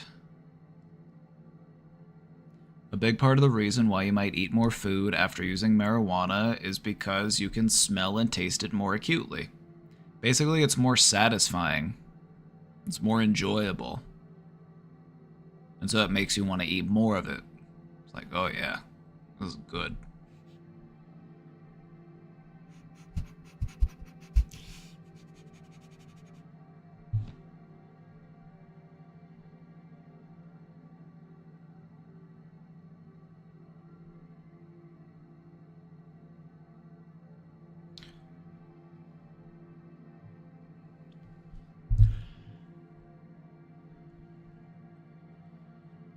THC also acts on... Okay, the thing about THC is that you have receptors for it in different parts of your brain, and so it will affect different parts of your functioning. It affects the smell and eating part, but it also affects your dopamine pathways, and so you feel like you get more reward out of things like eating and doing other stuff. Also, it mimics the sensations that we feel when we're deprived of food.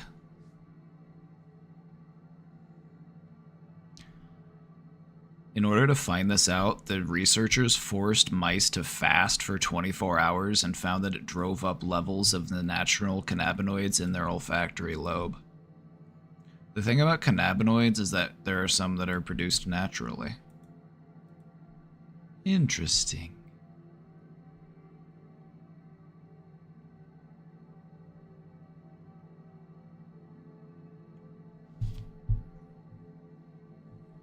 Anyway, that's why you get the munchies. Save the mice, right? It's like, what are they doing to these mice?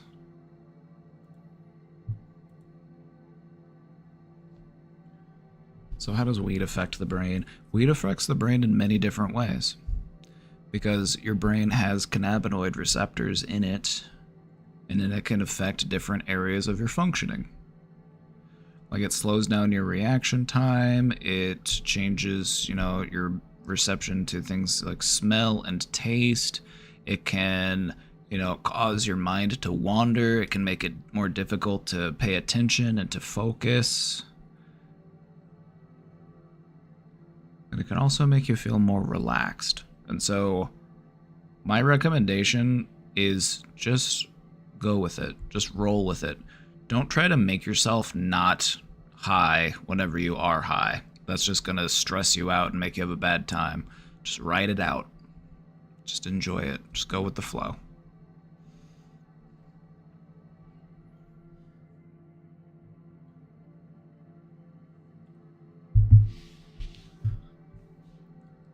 Which is why lately, whenever I do use weed, I do it at the end of the day when it's like I got nothing I gotta do.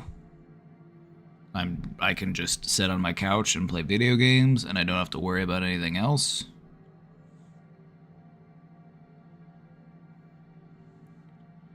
I never want to try it because apparently the first high is the best and people usually want to get back to it. Not with weed. Not with weed. It's actually, what I've heard is that a lot of times people don't really get fully high the first time that they use weed, and that was actually the case for me as well. What you're thinking of is something like methamphetamine or heroin. One of those really profoundly strong drugs. Because what methamphetamine does to you is methamphetamine causes a dump of all of your brain's dopamine. So basically the chemical in your brain that gives you a sense of satisfaction and reward is just cranked out to the maximum level. And so everything feels super rewarding. I feel like I just won the fucking Olympics.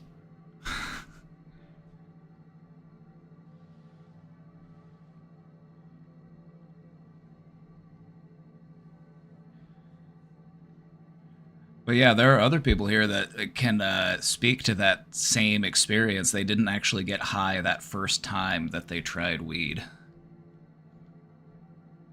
And here's the thing about weed, is it doesn't cause an addiction in the traditional sense of a chemical dependency.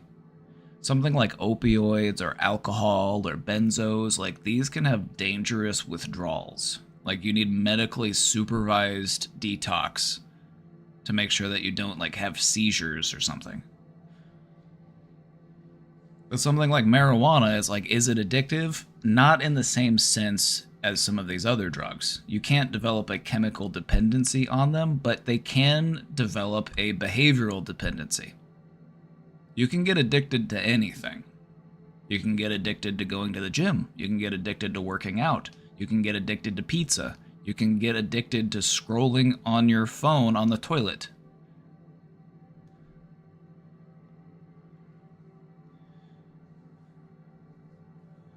You're addicted to getting tattoos. How many are you up to? 3. I have 3 tattoos. I'm addicted. No, I My mom is addicted to the gym, but I think it's a good addiction. Now now we're cooking. Now we're cooking.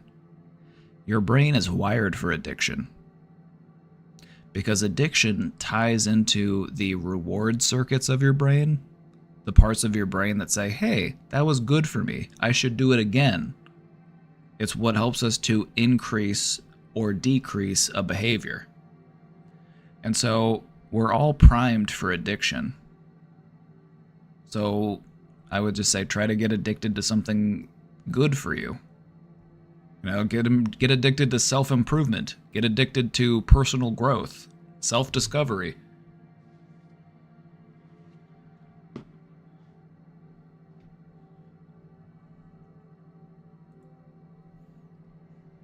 You need a good addiction? Well, you've been subscribed here for 3 months, so...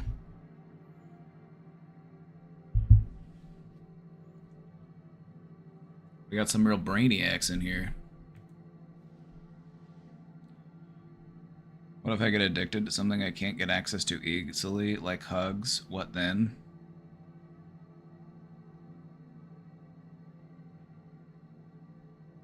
You just get a shirt that says free hugs, and then you just walk around town and just see who hugs you.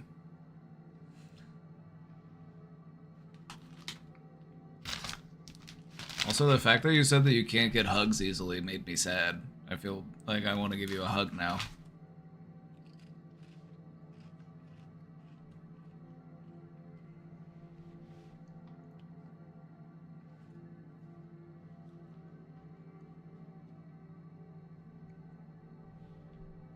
I mean, it's alright.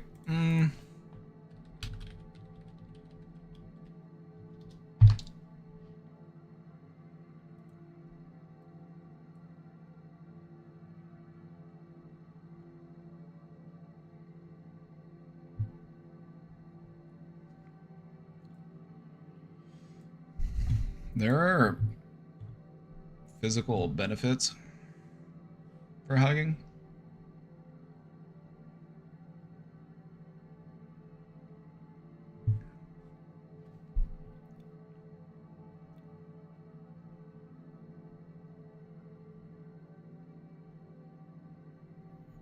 In one study of 20 heterosexual couples, men were given unpleasant electric shocks. During the shocks, each woman held the arm of her partner. Researchers found that the parts of each woman's brain associated with stress showed reduced activity, while those parts associated with the rewards of maternal behavior showed more activity. When we hug someone to comfort them, these parts of our brain may show a similar response. What the fuck was that? Hold on, I need to look at this study. What is this study? The neural correlates of giving support to a loved one. 20 romantic couples completed a functional magnetic resonance imaging session, an fMRI, in which the female partner underwent a scan while her partner stood just outside the scanner and received unpleasant electric shocks. Who comes up with this shit?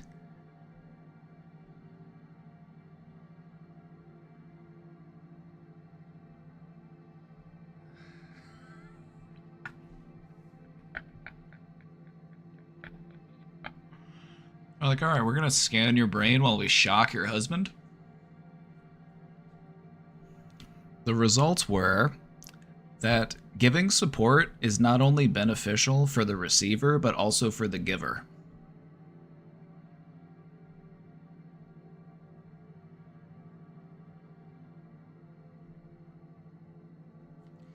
I don't know. I feel like I could have told you that without having to run this experiment, but the way that scientists think about things is that you can't prove something like that until you have a, quantitative measurement. It's like, did we really need to do this to figure this out? Not really.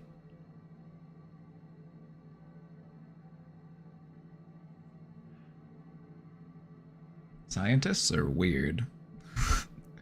This is part of the reason why I didn't really bother to go for a PhD, because this is what PhDs do. Like, they just do studies and shit like this. It's like, I don't know, it feels weird.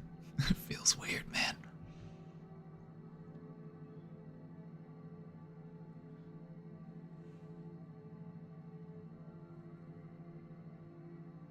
Interesting. Okay, didn't need to know that, but now I do. Hugs may protect you against illness. In a study of over 400 adults, researchers found that hugging may reduce a chance a person will get sick. The participants with a greater support system were less likely to get sick, and those with the greater support system who did get sick had less severe symptoms than those with little or no support system. Hugs may boost your heart health. In one study, scientists split a group of about 200 adults into two groups. One group had romantic partners hold hands for 10 minutes, followed by a 20-second hug with each other. The other group had romantic partners who sat in silence for 10 minutes and 20 seconds. The people in the first group showed greater reductions in blood pressure levels and heart rate than the second group. So being in physical contact creates a physiological response. Who would have guessed? Oxytocin levels, also known as the love hormone.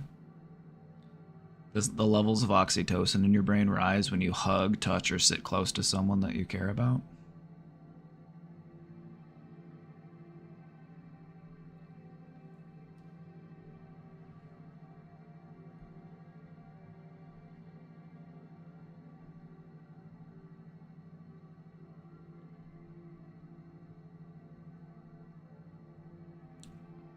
Scientists have found that touch can reduce anxiety in people with low self-esteem.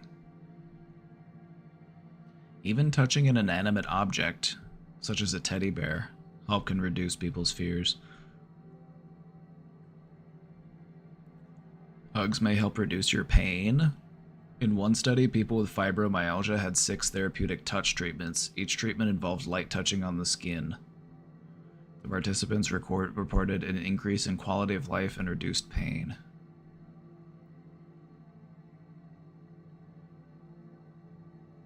Scientists have found that a stranger was capable of expressing a wide range of emotions to another person by touching different parts of their body. Some emotions expressed include anger, fear, disgust, love, gratitude, happiness, sadness, and sympathy. Hugging is a form of communication.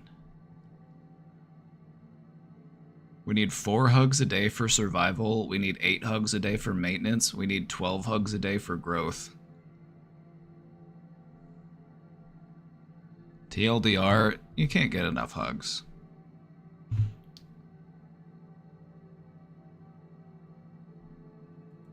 You can't get enough hugs.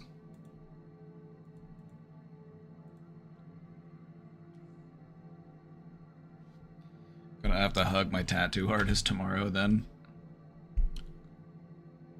Normalize hugging your friends.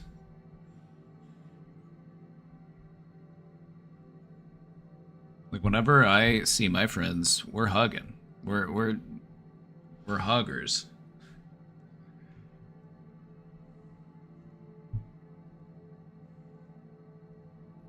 If I run into any of you at TwitchCon and you want a hug, feel free. Come on over. Long ones, strap in. Oh good. I needed something to read, so thank you. I really don't mind long questions. It gives me more to read. I'd like to describe my run-in with my ex-boyfriend's family at the track. Hoping that talking about it will give me some peace of mind. I'm thinking it could have just been coincidence like you were saying, but here it is. I go to the racetrack because my current boyfriend races. So I'm living my life, having a good time, and then his family starts appearing. Well, note, I was high, which could have invoked paranoia. You got it. You got it, absolutely. That's another thing that marijuana will do. We talked about what does weed do to your brain, and I forgot to mention the paranoia aspect of it.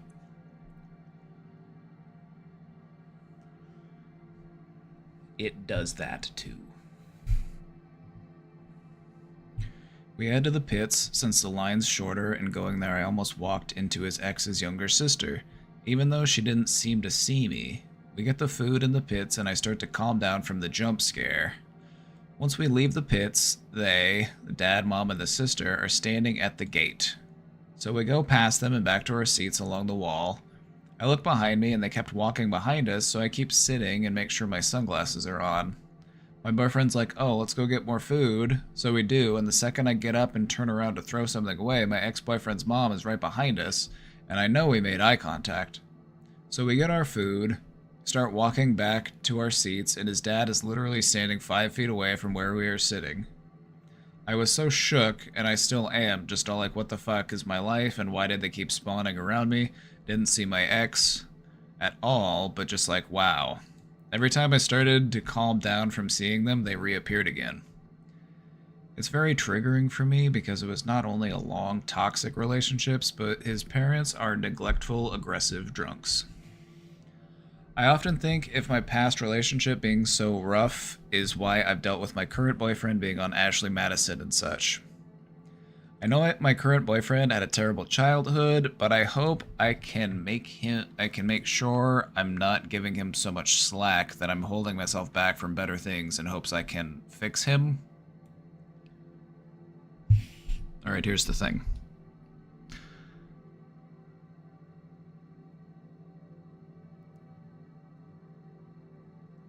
The only person that can fix him is him.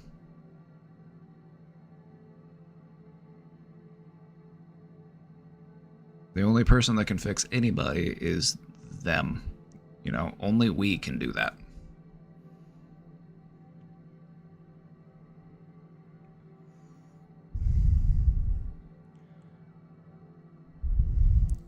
He said it's just for the attention, which I can kinda tell by his dry-ass comments on girls' stories and the basic conversations in Ashley Madison, but he needs to grow the fuck up, because Papa, when I say I'm tired of all this to the point of numbness, it's worryingly true.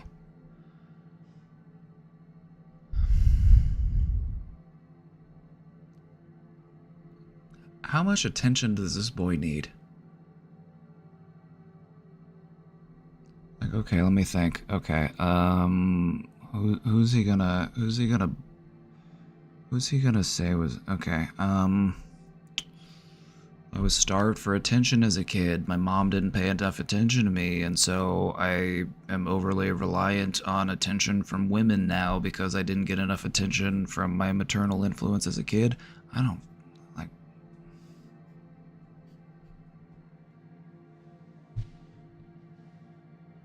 Like, if you have a partner, if you have friends, like, how much more attention do you really need? What type of attention are you looking for?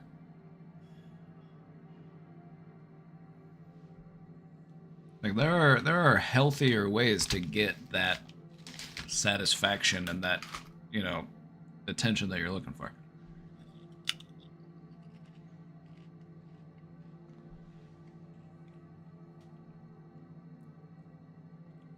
We can't fully fix, but can we make a decent amount of help to the person healing journey?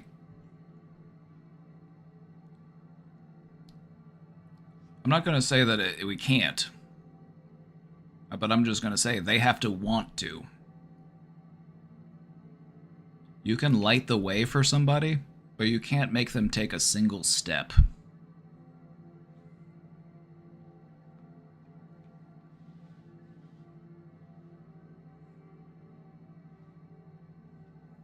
One of the things that I've seen people struggle with in relationships is, like, they will be in a relationship with somebody and, you know, they will say, like, oh, it was toxic or they were immature or whatever.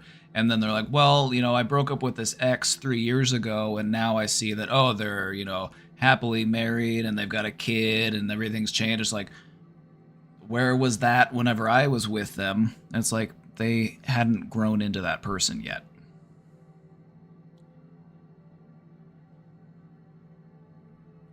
And so sometimes you have to just try to be mindful of how much is this person willing to grow?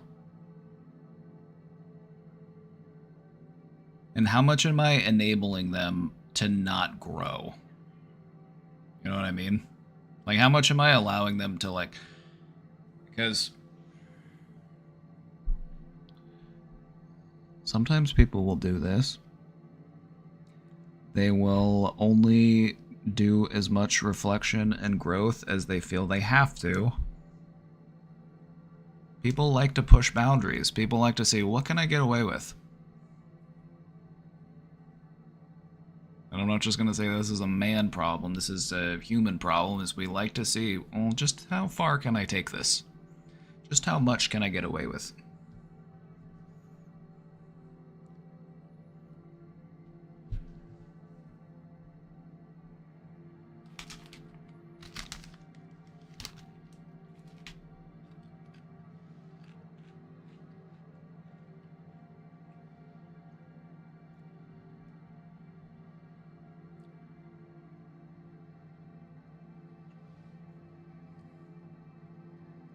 I would say this. I would feel like perhaps some of the anxiety that you have from other areas of your life was just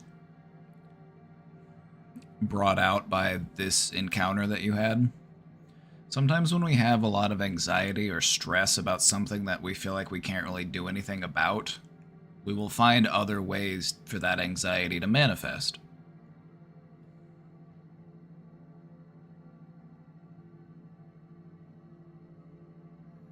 And so it sounds like there are things in your life that are concerning you. Like you said that you're tired to the point of numbness. Because it feels like maybe you've tried to do something, maybe there hasn't been much change, maybe you're just sick of it, and that anxiety hasn't gone away, it's just finding a different outlet. And so you ran into your ex's family, and now you find yourself overthinking about that because there's something else that you are simply tired of having to think about.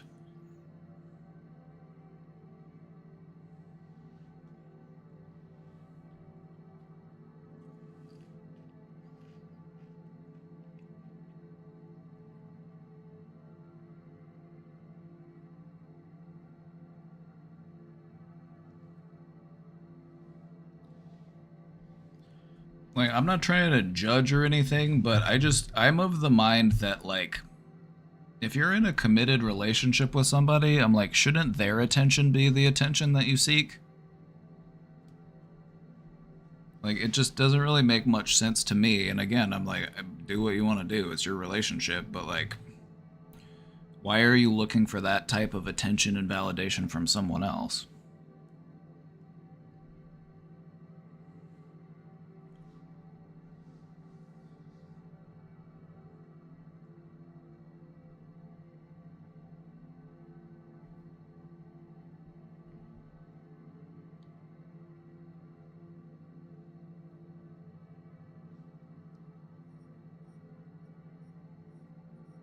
I don't know. It just sounds like there's some stuff in this relationship that you've been having to put up with and just deal with. And it's like, if you can deal with him having to do all that, then he can deal with not getting that attention from women outside of the relationship. Like, isn't that also fair? Like, why do you have to make all of the compromises? Like, why do you have to be okay with that?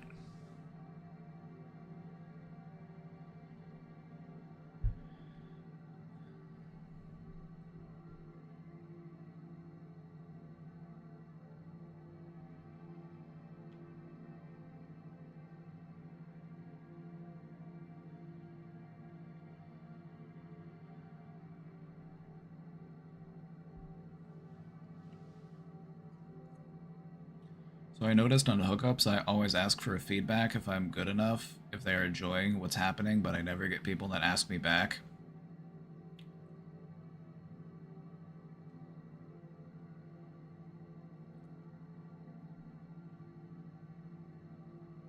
I feel like, the mindset of a hookup is that people just don't, they're just, like, hookups are kind of inherently selfish. And I'm not saying that hookups are inherently bad, but they are inherently selfish. You're just doing it because you want to have a good time. And you don't want any sort of commitment or obligation or, anything like that. Like, sure, if the other person has fun too, then yeah, it can make both of you have more fun. You both want to have a good time, but honestly, I feel like a lot of people just probably just don't care.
I feel like we only have so much capacity to care.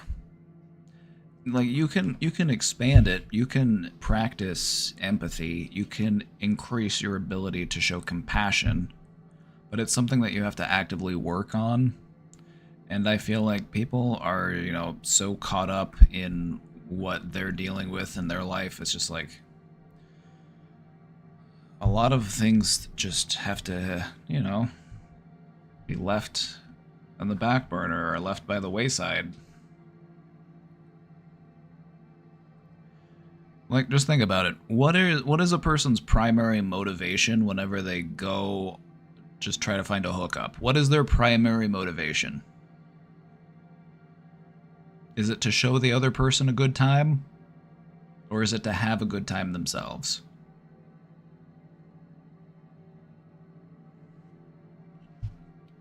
It's a hedonistic pursuit.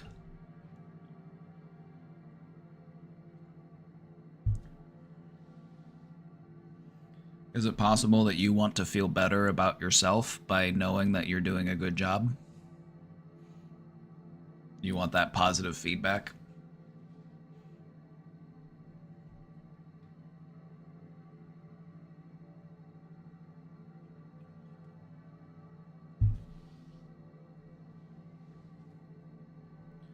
I would say this, it's like learning how to be a more compatible partner in like a physical sense. It's like learning how to play an instrument. Everybody's a little bit different, and it's really something that takes time and effort and awareness and communication to really take to the highest level. And it's like you're never going to get that with a stranger. Like maybe they'll be good, maybe they'll be not so good, but there just isn't really the commitment that really lends into, I want to do the best that I can because I really care about this person. That is what's going to motivate you to really take it to the next level.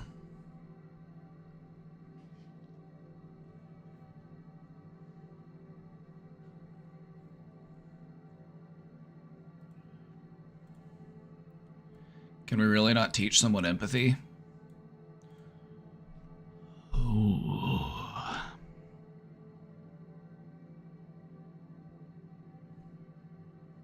It depends. And I hate that that's the answer, but it is the answer. Empathy is something that can be learned. It is something that can be enhanced.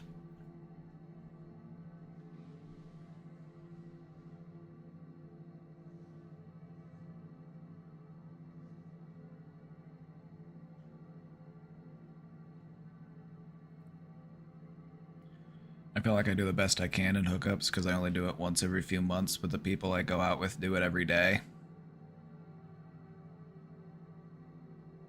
Oh, well then that makes sense that they wouldn't really care about feedback, is because they're more about quantity over quality. Like you don't really care about feedback when you're eating fast food.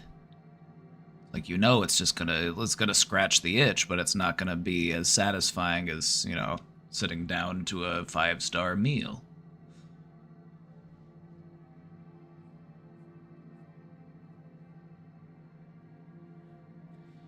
Can we really not teach someone empathy? Okay. Let me start off by saying that the people that we cannot teach empathy to are the people who have no interest in learning empathy. If you want to learn empathy, you have to want to learn empathy. And some people have no interest in it. Because maybe for some people, if they were to start practicing empathy, it would be overwhelming. If you actually had to take into consideration all of the pain and the hurt that you've caused people, somebody who's like a criminal psychopath, and you were suddenly to have empathy over everyone that you harmed, like it would overload you. You couldn't process all of that emotion. And so you avoid that emotion. It's what we do. You deny that it exists. You teach yourself not to care. But empathy is something that you can practice. Some people might have a hard time with empathy for reasons other than they are a sociopath or a psychopath. Some people might have a hard time practicing empathy because perhaps they are preoccupied with their own emotions. Sometimes when a person is very traumatized, they have to make their own emotions a priority, and so they have a hard time practicing empathy to the level that we would expect them to. But empathy is something that you can learn. Empathy is something that you can go deeper into. And the way that you do this is by learning how to take a step outside of yourself. If you really want to practice empathy, what you have to do is you have to really put yourself into someone else's position. Not just as they are right now, but everything that has happened to them. All of their experiences, all of their traumas, all of their triumphs, their successes and their failures. You're trying to take the whole person into consideration when you practice empathy. And that's something that's not that easy to do unless you've taken time to practice it. A baseline level of empathy is pretty easy. It's like, oh, I stepped on someone's foot and they got frustrated. That makes sense. That's easy to understand. I've had people step on my foot, so I know what it feels like. And so it's easy to have empathy in that situation. But empathy is something that you can get better at. It's something that you can practice. And so you can teach someone to have more empathy. And so, like, to take empathy to a higher level would look like... Let me give you an example. I've had times as a therapist where people will start getting angry at me or shouting at me, and I can recognize that they are redirecting some of their anger, some of their fear onto me because I am giving them a safe place to do so. I can have empathy for them and not take it personally when they start yelling at me or insulting me or whatever it may be, because I know that they're not really upset with me. I can understand that given their hurt, their trauma, the things that they've had to deal with in their life, that sometimes they lash out. And that even though that they're trying to hurt me, I don't have to allow them to hurt me. I don't have to be hurt by just because they're trying to be hurtful. I feel like the better you are at really disconnecting from yourself and from your own ego, the greater level of empathy you can appreciate for others. Because we really do just get caught up in our own thinking, our own beliefs, our own emotions. The more you can detach from all that, the more empathetic you can be.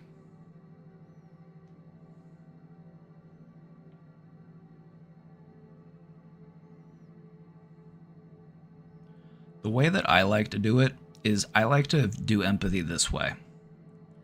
If I lived your life, I would be you. If I was born to your parents, if I had your upbringing, I had all of your experiences, everything that happened to you happened to me, I lived the same exact life, I would be you. There's nothing different about me that would make me different in that situation. The end result would still be the same. And so that has helped me to practice empathy to a higher degree, is to recognize that if I had the same set of circumstances as you, I would be you. I would not be anyone different. I would not be me wearing your clothes. I would handle stress the same way as you. I would process my emotions the same way as you. I would have the same thoughts, the same fears, the same delusions.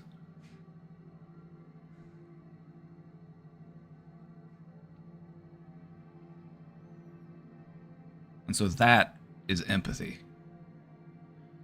To recognize that if I lived your life, if I had your body, if I had your brain, I would be you.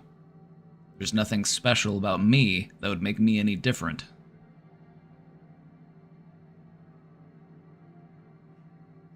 get what I'm saying?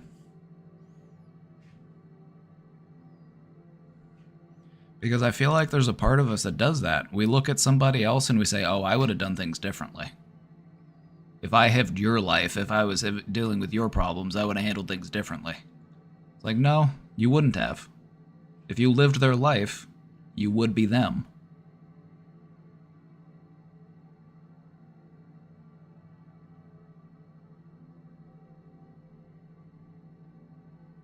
You'd be exactly the same. And to really understand that and really appreciate that will help you take empathy to a higher level. Because I feel like a lot of judgment stems from, I look at what they're doing, I look at how they handle their emotions, how they process their anger, how they, carry themselves. And I say, I would do things differently. Like, yeah, of course you would. You're a different person. It's like, yeah, I'd do better. I'd get over it. I wouldn't handle it that way. It's like, yes, you would.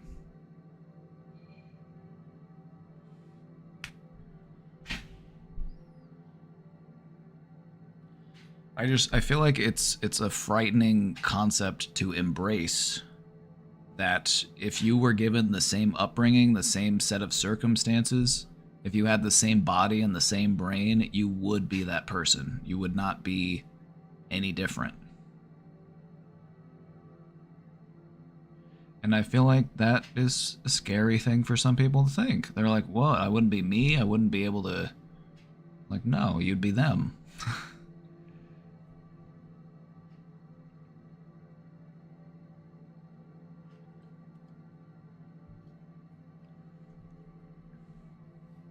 After observing people's body language and listening more because of being insanely introverted, I kind of have strong empathy for almost all people. I feel like through your observation, you've probably also been able to realize just how socially anxious most people are.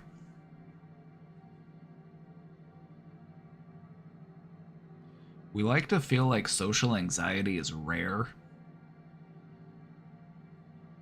but it's actually very common.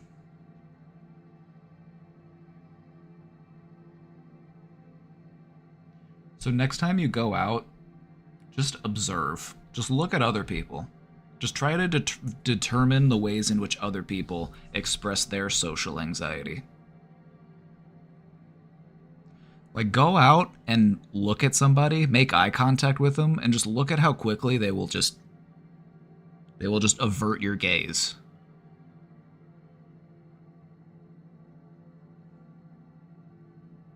Go out and say hi to someone and just see how they respond. They'll look around like, oh, you talking to me?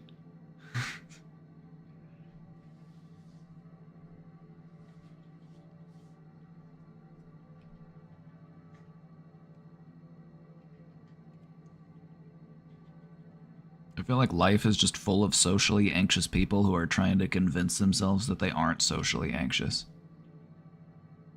Because socializing is an inherently anxious thing.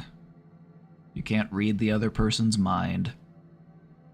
They can look at you and smile and be friendly and, do everything that you would expect a nice person to do, and then they can still harm you.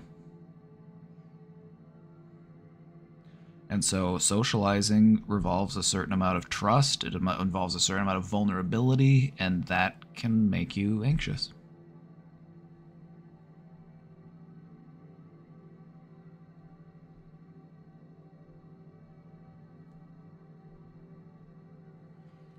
Because so much of our culture is judgmental and shame-based, it's sad, right? Like, this really resonated with me whenever I went to Walmart and I was dressed like Ned Flanders. I was painted yellow, and you just go out and you notice how many people will try to pretend you don't even exist. They'll try not to look at you. Like, people go out and they want to pretend that they are in a single-player game and that everyone else is just an NPC, and they can just live around you.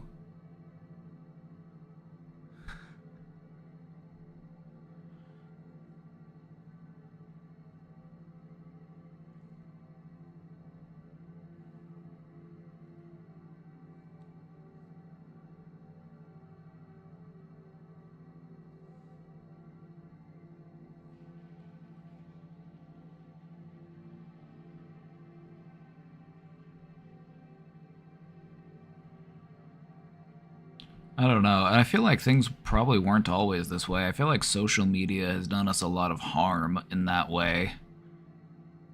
We've just gotten much more comfortable with being like blindly and anonymously judgmental of other people, and it's just led us to assume the worst in a lot of people's intentions.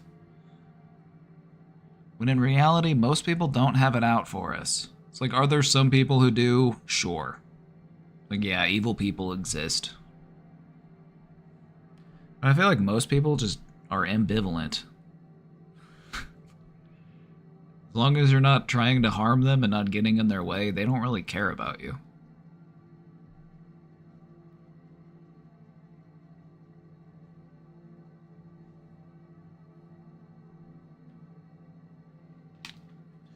So if you want to practice being more empathetic, I would say meditate on it. Try to meditate on the feeling of empathy. Because it is something you can learn, it is something that you can practice. But the question is it something that we can teach? I feel like it's something that you really have to do, you have to learn for yourself. It's not something that you can like, okay, here's all the steps. How do you be more empathetic?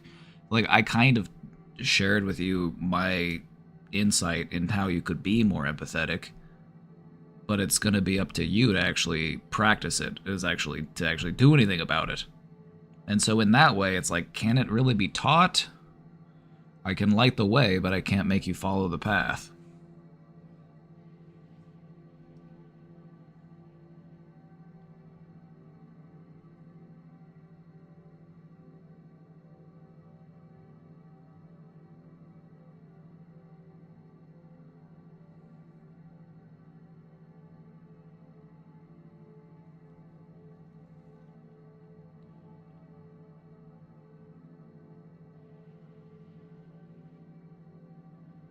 Like, I really don't know how to make new friends. Earlier, I could kind of decently start talking with someone, but now it seems like I attack someone, so I don't try as much anymore.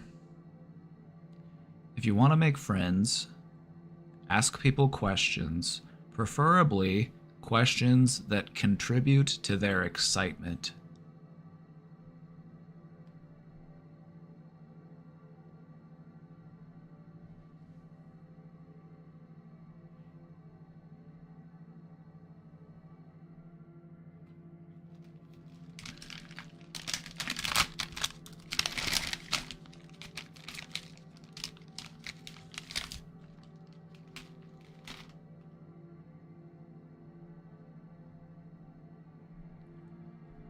One thing that I would recommend is if somebody tells you about something good that happened or something that they enjoyed, ask them to elaborate. Like, tell me more about that moment. What did it feel like? In that way, it brings them back to that moment, and they start reliving those feelings. And now they start associating those feelings with you. There you go. Congratulations. You just Pavloved them into friendship.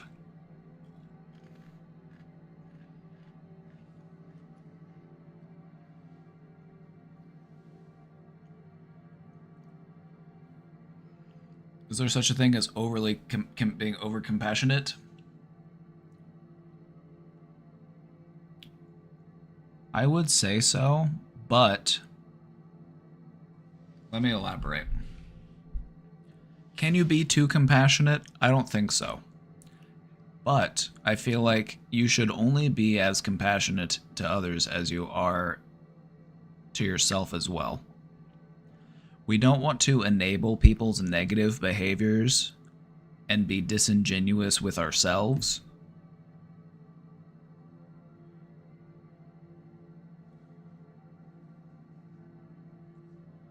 And so if we're going to show compassion to others, we also have to practice that same compassion with ourselves as well.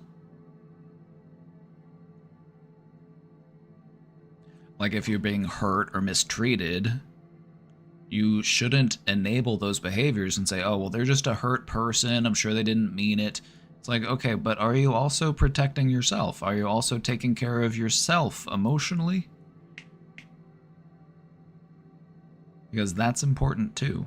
You also have to look out for your own best interests.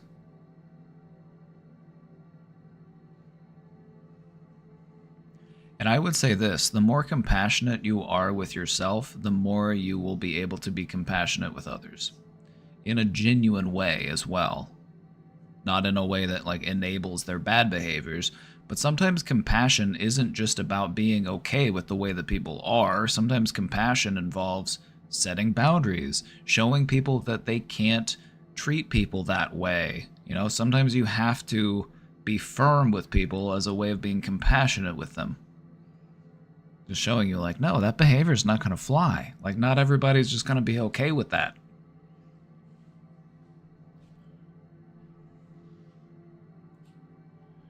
Am I an alien? We're all aliens here.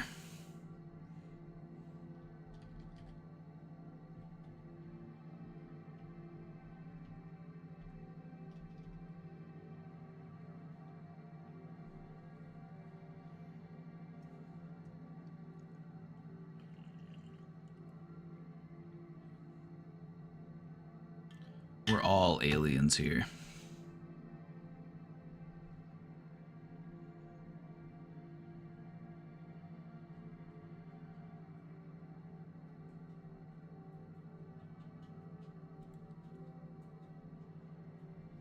Like, we're all different brains. We're all different. We're all different, but we're all the same.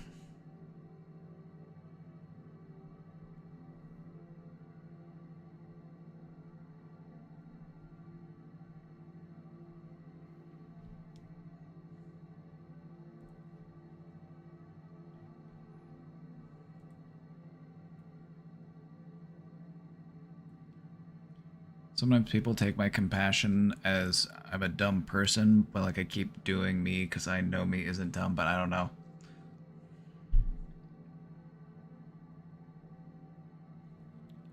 Sometimes people will mistake kindness for weakness, but I would say that it actually takes more strength to be kind than it does to be mean.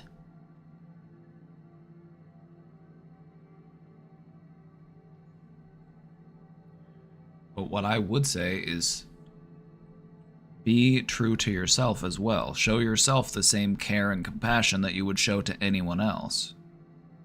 That way you won't allow people to take advantage of you or walk all over you. Because you can set boundaries and you can tell people no and you can do what you need to do to protect yourself.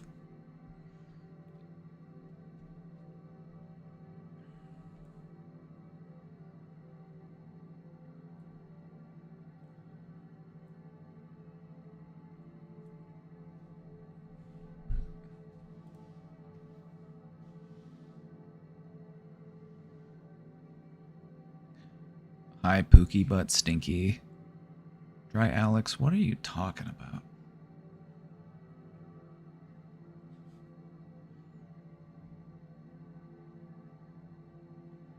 Is a good solution if someone says things like this is to ask yourself, would I say this to someone?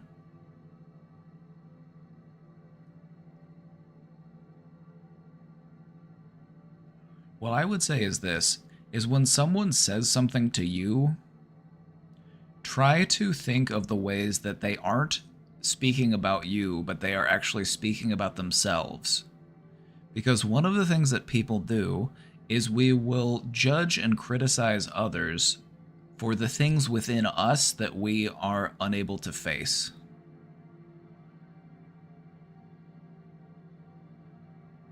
Narcissists tend to do this a lot. They talk about themselves by talking about you.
Enter people's minds, and you'll find the judges that you're so afraid of, and how judiciously they judge themselves.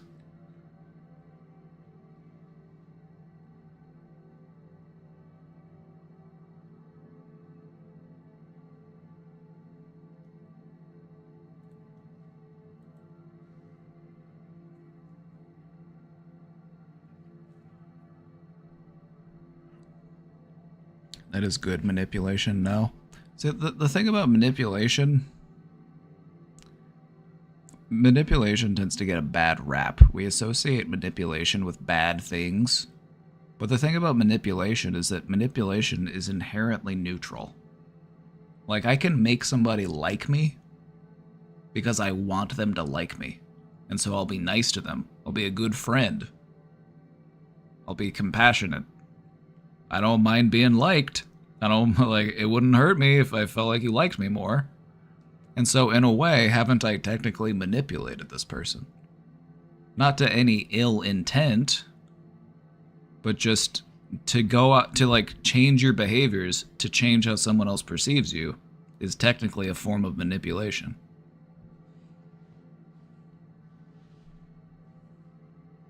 But no, whenever we say manipulation, we tend to assume that we mean like, oh, you're trying to like take advantage of somebody, you're trying to deceive them. It's like, not necessarily.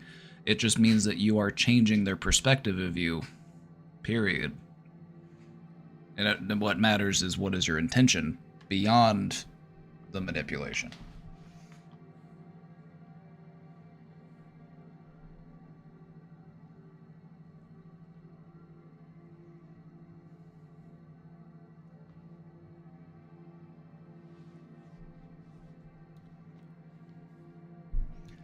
Hi, Papa. I wanted to talk about the fear I have of failure. You see, from a very young age, I promised myself to be the best in everything I can, to be able to leave my house from where I was physically and verbally abused, suffering as little as possible. That made me associate failure with never being able to leave my house and stay here forever. That always served as a motivation for me to continue. But now that studies began to be more complicated, stress increased in that aspect and I began to fail, which lowered my self-esteem a lot and has made me suffer a lot in these past 2 years. Now, anything related to failure stresses me out with a lot of headaches and dizziness.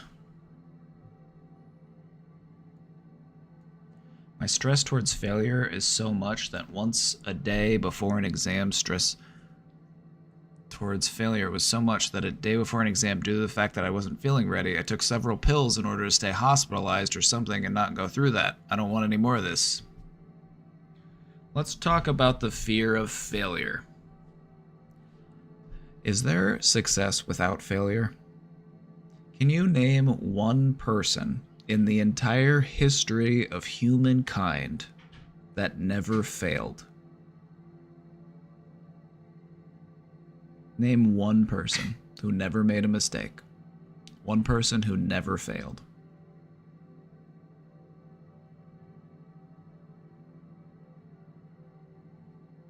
Out of the billions of people that have walked this earth.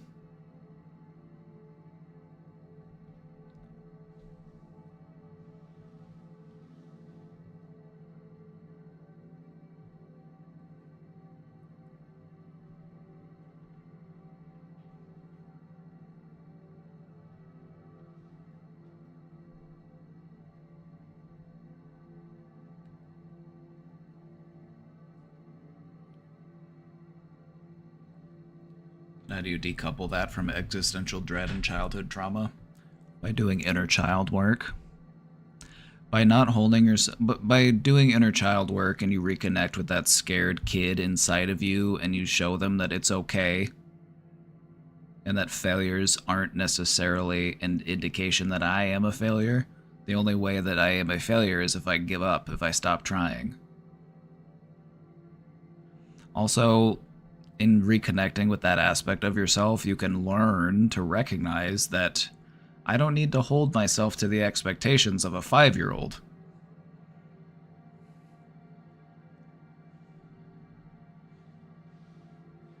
But here's the thing.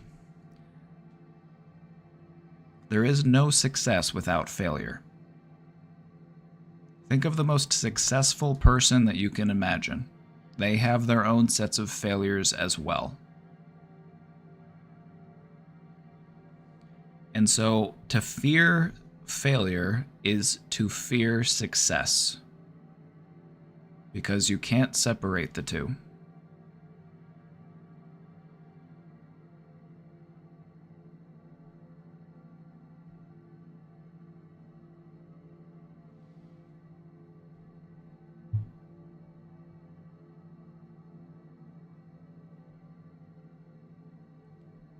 Thanks for the TED Talk. You're welcome. Thank you.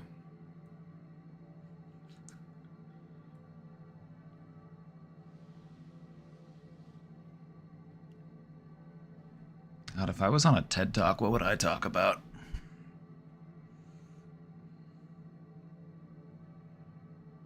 Good question.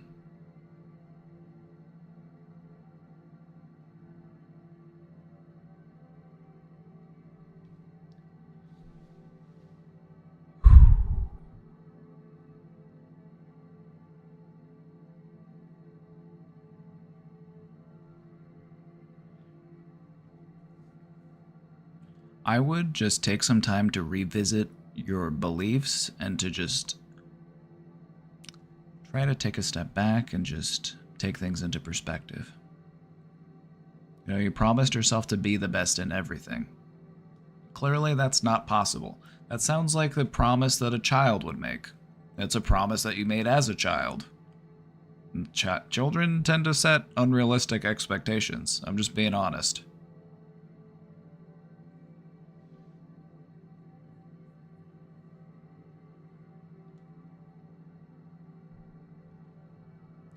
It's not about being the best. It's about trying your best. It's about failing, but trying again. It's not about not failing. It's about how you respond to failure and how you keep going. That is what matters, and that is what makes you successful. Because you know what happens to a lot of people is they fail and they give up. They fail and they give up and they say, it wasn't meant to be. It was too hard. I'll find something else to do. And so they lower their expectations of themselves. They give up.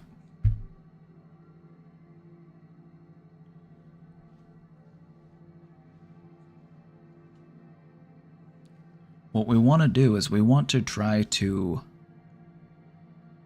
take this, because you have this energy inside you, right? You have this energy, this fear of failure. That fear of failure is part of what drives you towards success. And so what we want to do is we want to change the way that we view that feeling. It doesn't need to be manifested as a fear of failure.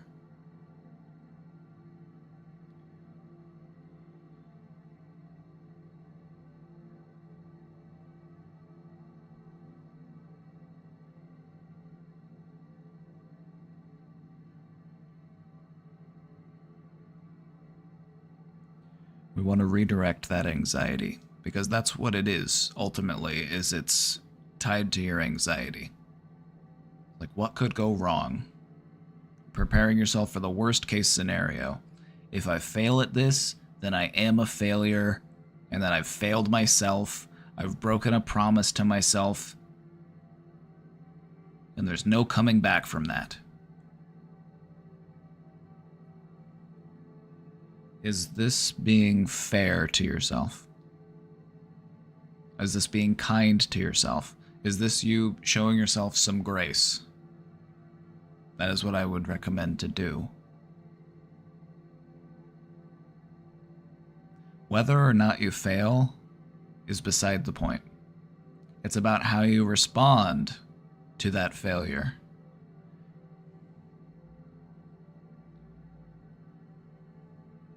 One of the things that I've noticed, and if you've noticed this to be true within you, chat, feel free to chime in. What I've noticed is that when we have a fear of failure, we will also undervalue our successes as well.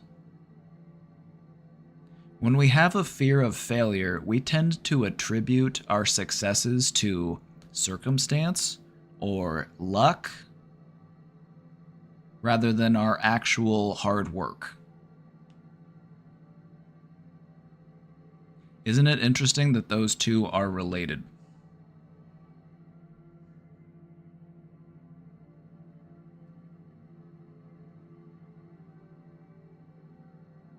And this just reaffirms what I was saying earlier, is that to fear failure is to also fear success.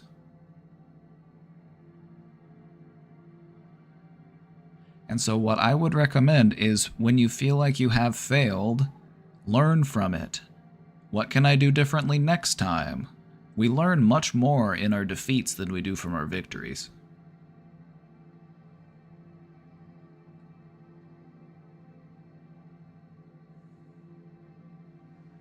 View these moments as an opportunity for growth. You're still figuring it out. You're still in progress, and that's okay.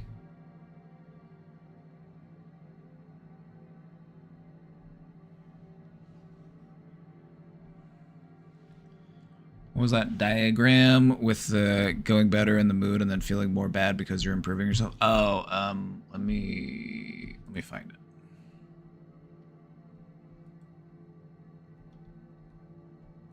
Let me find it. Let me pull it back up. Wow, I had a... Okay, here it is.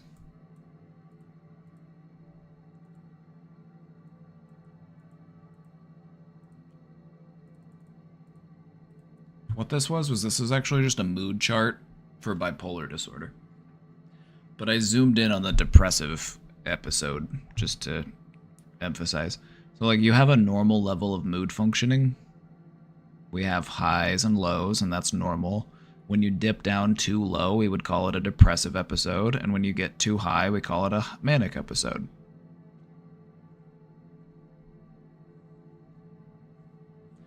The reason why I pulled this up was because I wanted something that illustrated that curve out of a depressive episode.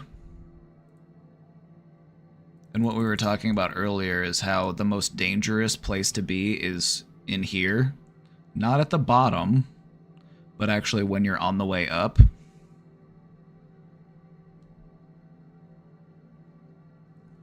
Oh, hey, Junkie.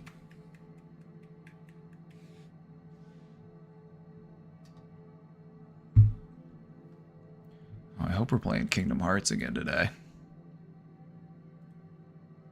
I beat Halloween Town, and now we're in the Little Mermaid level.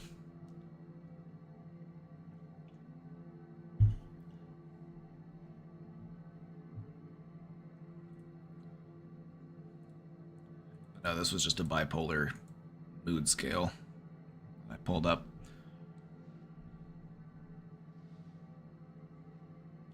It just hit me so well with my dreams going so much downhill when I improved.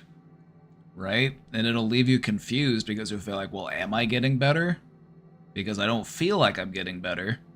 And the reality of getting better is that sometimes you have to be better for a little while before you actually recognize it. In reality, what normally ends up happening is the people that you interact with, you know, your loved ones, they will notice a positive change in you before you notice it.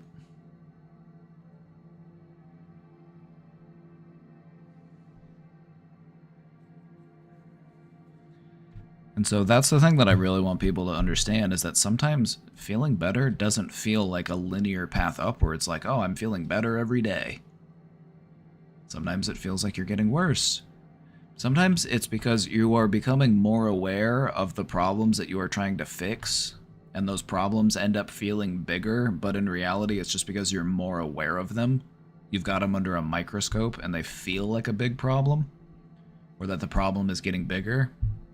But in reality, it's just your awareness of the problem is getting bigger.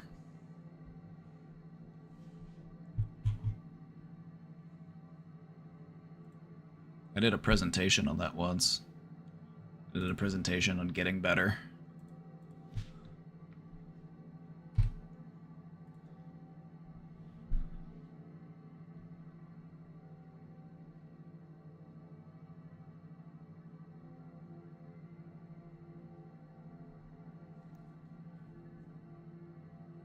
Oh, it's 6. It's 6 o'clock.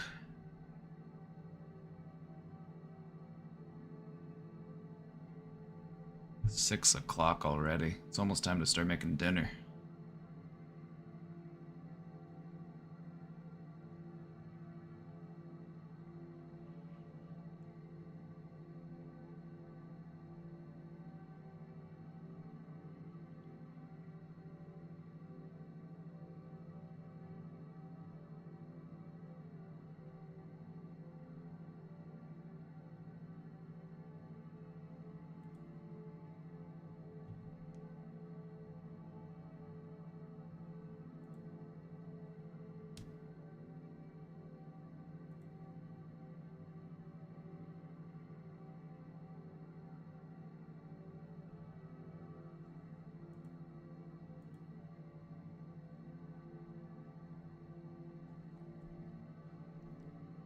Oh, Dean's not here anymore. Dean would have loved it.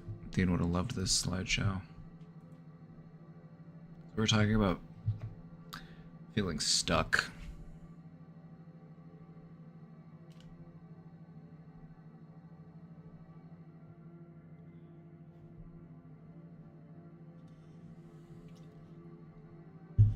Just a reminder, you are worth the time and the effort that it takes to become your ideal self.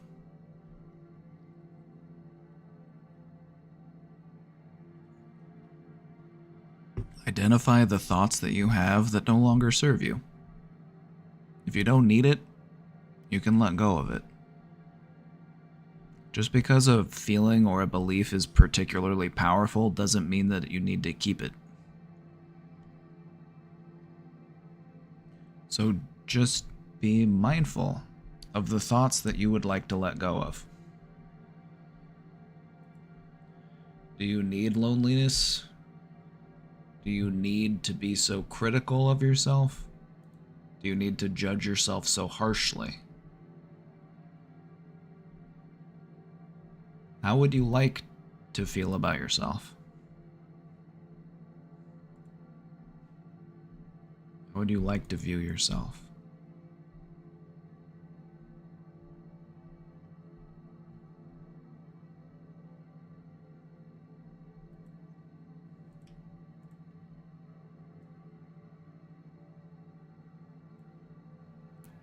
It's a nice mantra to have.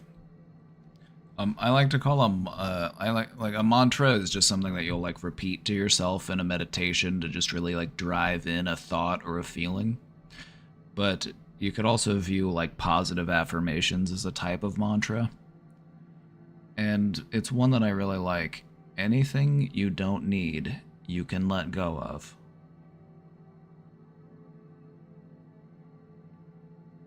So whenever you're faced with a thought or an emotion that you just have a hard time sitting with, just take a step back from it and ask yourself, do I need this?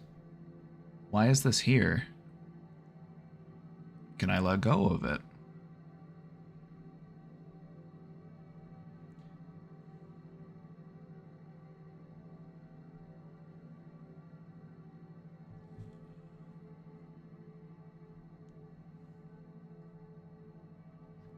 Once you start practicing letting thoughts go, it might surprise you just how easy it gets.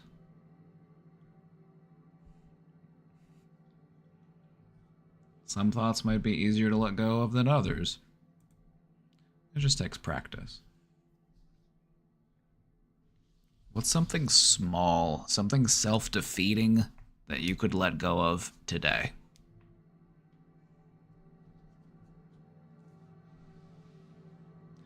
Thanks for the good time. Hey, thanks for being here. Thanks for chatting with us. Thank you for all your contributions. Hope you have a nice day as well.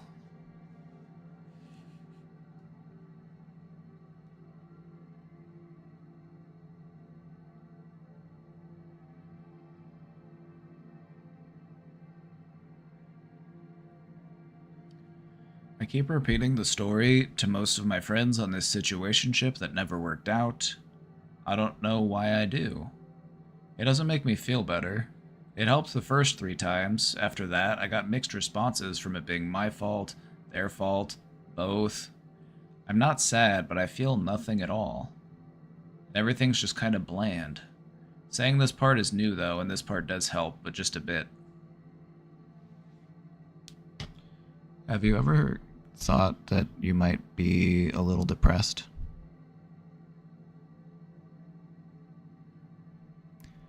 I'm not trying to diagnose you with depression, but I just want to say that sometimes depression isn't feeling sad.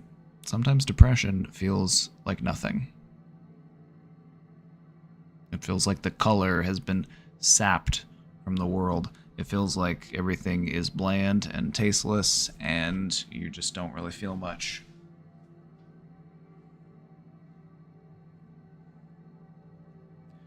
Did you know that people who are depressed actually don't see the world the same way that people who aren't depressed?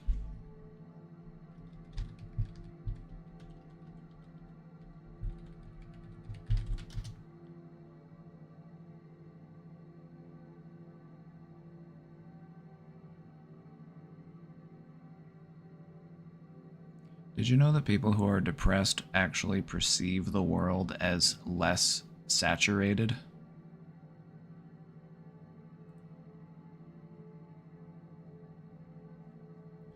It sounds like a thought loop. It does. This sounds like some rumination. This sounds like some rumination. You keep going back through it, trying to find something that you feel like is missing, trying to find an answer. When in reality, there might not be that satisfying answer that you're looking for. And so I think that's why you're doing it, is because you're trying to figure out, like, what am I missing here?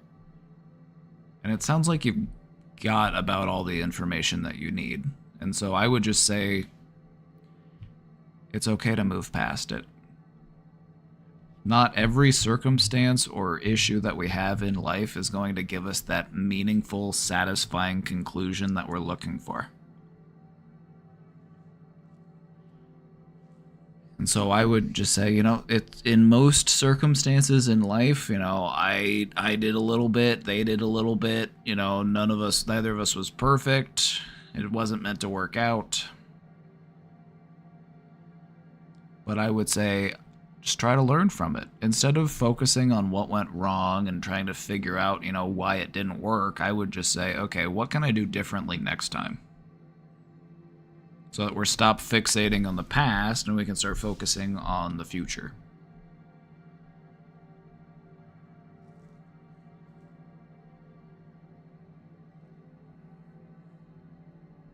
But yeah, we're ruminating, and we don't want to ruminate. And that's one of the things that we do sometimes. We find ourselves ruminating, we find ourselves revisiting or replaying events that have happened, and we're like, well... Also, something that's really important to remember is that when we ruminate, we feel like it must be for a purpose. There must be a reason behind this. I'm thinking this because I'm supposed to be thinking this. But it sounds like you got everything that you could out of thinking about it, and so it's okay to turn the page. It's okay to start a new chapter. Sometimes you don't need to read between the lines. Sometimes you just gotta turn the page.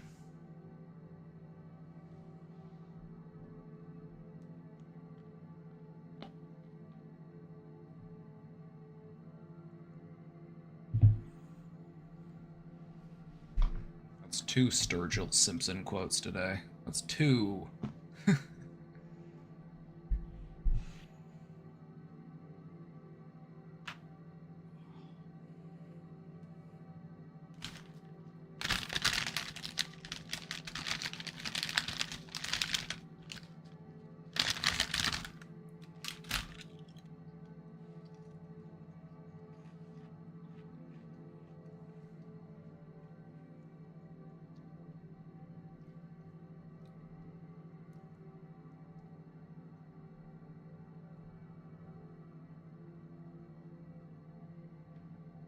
I'm glad to hear that You know, you said saying this part is new and this part does help a bit. That's good. I feel like that's important to your healing. You know, talk about how you're feeling. It's okay to share. It's okay to talk about it.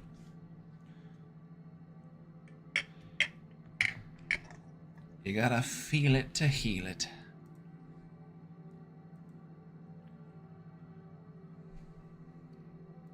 Alrighty, gamers.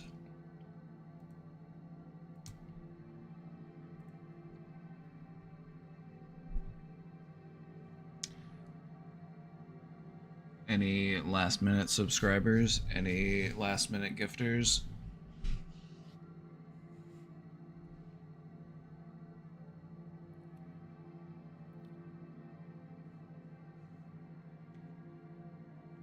You never know. It never hurts to try.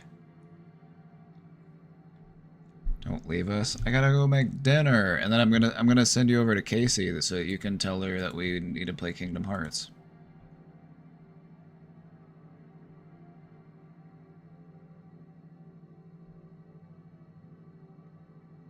Yeah, I won't be leaving. I'm gonna go hang out with Casey.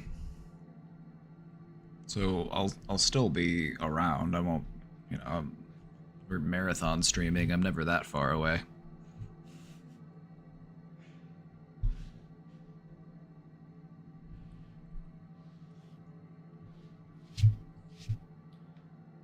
I'm just here doing my community service.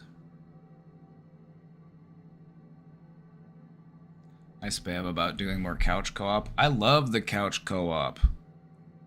I've been really enjoying the couch co-op.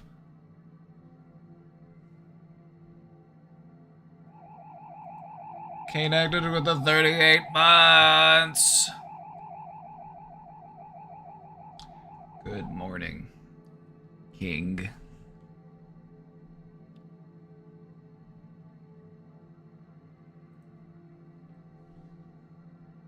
Thank you, sir. Thank you for all the support. I hope you're doing well. How are you doing, by the way? Are you feeling powerful?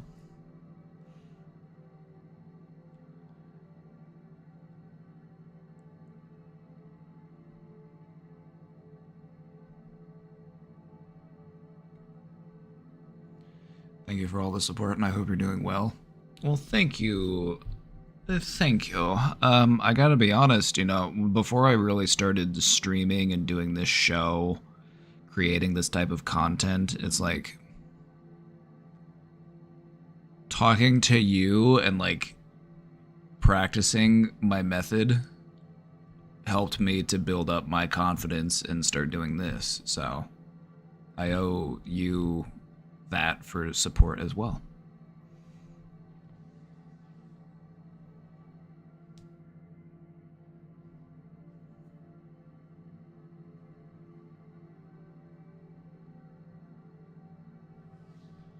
Thoughts on cosplay fornication?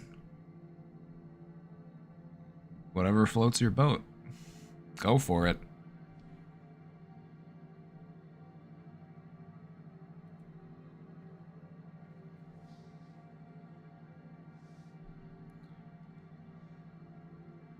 I helped you gain the confidence that you were and still are capable of change. Oh.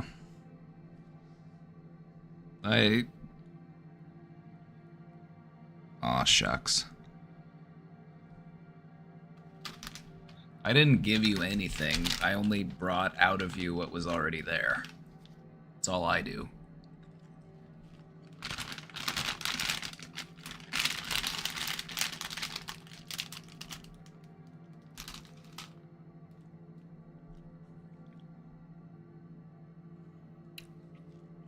In case you should cosplay as the Monarch and Doctor.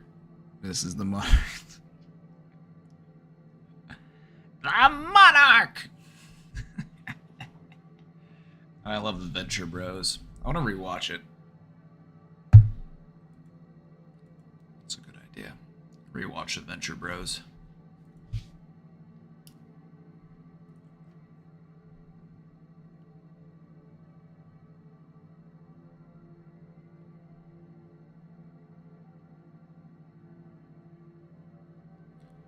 just made you aware of something you always had. You know, we are made of water, and water is constantly in a state of change. The thing about humans is we change gradually. We oftentimes change so slowly that we don't even notice that change is happening. But I feel like once you embrace that you are a body of change, and that you are always changing, you're a different person from who you were yesterday. You're a different person from who you were a week ago. Just go with the flow. Direct yourself into more meaningful, more positive change.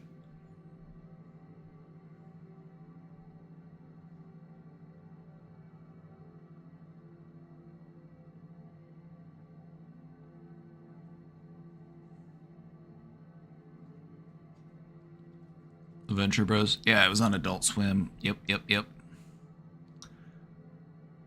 You know what else is coming to Adult Swim soon? That's also going to be on Max. Uzumaki. Uzumaki got an anime adaptation, and it comes out in September.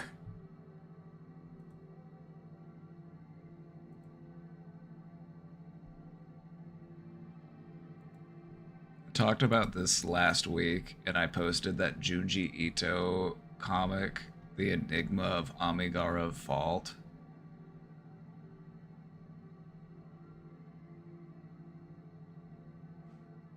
And I noticed some of you read it.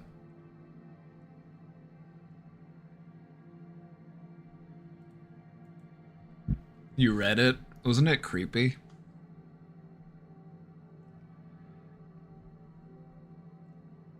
Wasn't it creepy? If you liked it, I would recommend checking into some of the other stuff that Junji Ito does, because he does. That's just one. That's the one where it's like, if somebody's interested, it's like that's the one I recommend to like get into it. Some of his other stuff is like even creepier.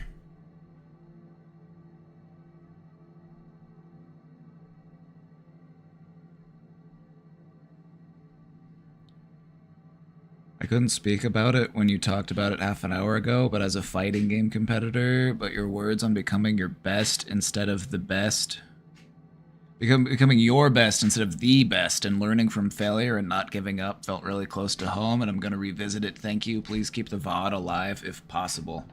I will publish the VOD, but if you want that clip to live forever, I think somebody actually has to go back and clip it.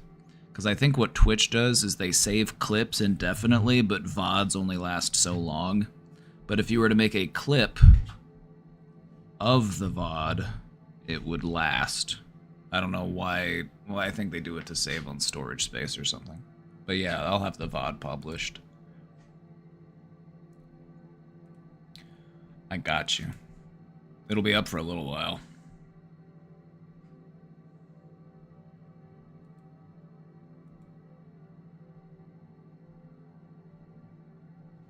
Pro tip, highlight the entire VOD and it'll save. I'm an affiliate. I don't know if it works the same for affiliates. We affiliates, we're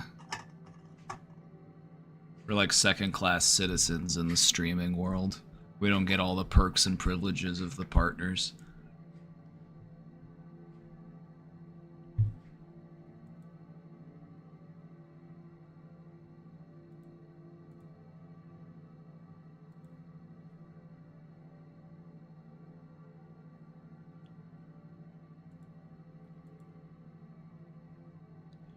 Anyway, it's time for me to make dinner.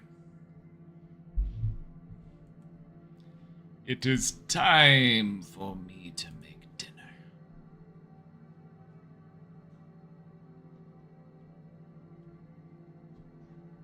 Did the USA win the basketball?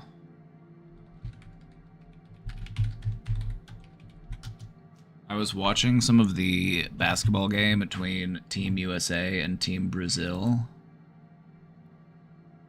And I left it, and they were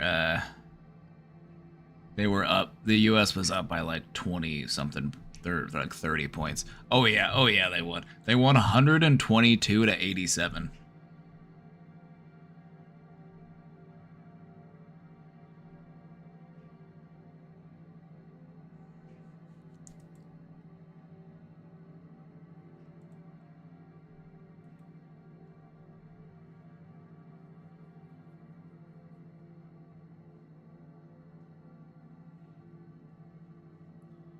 making your dad cook tonight because you're trying to finish homework.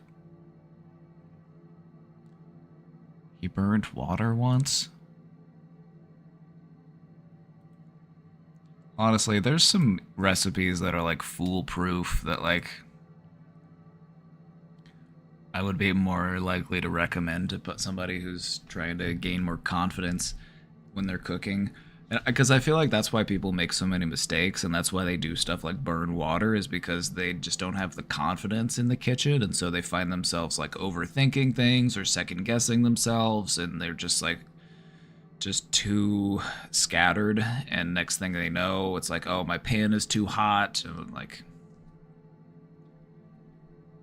what I would say is that for most foods that you cook, you can cook it at a lower heat than you would need, unless you're trying to like sear a steak or something, right? It's like you don't have to have the pan ripping hot, unless you're like trying to do something with that heat, like for a purpose.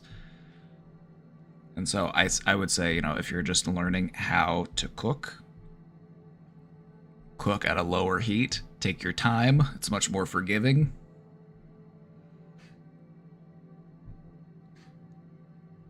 He made pizza with Crisco. You don't need fat in a pizza dough. Pizza dough doesn't need fat. Pizza dough is just water and yeast and flour and salt. There's you're not making biscuits. You're not making a pastry. You don't need to put fat into it. But is he just winging it? Is he just... Like, you realize that you can follow recipes, right? It's like you don't have to just come up with whatever sounds right. But no, like pizza dough, or like... Because the thing about pizza dough is it's the same thing as like a flatbread recipe, basically. And those are some of the simplest, most direct recipes you can make. And because we've been eating that shit for thousands of years. It's just flour, water... Maybe a little bit of salt, some yeast.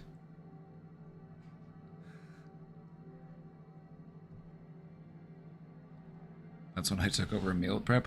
No, G&G, you don't get to let him get away with his...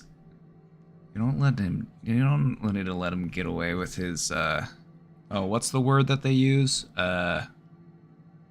Something incompetence. Weaponized incompetence. Yeah, there you go. That's the phrase. Like, oops, I'm bad at this. I guess I never have to do it again.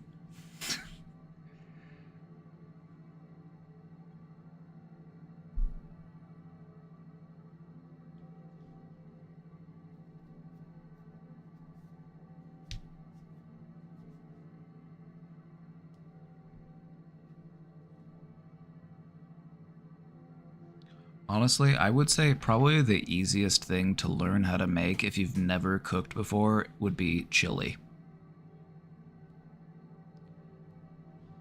Chili is without a doubt one of the easiest things to make.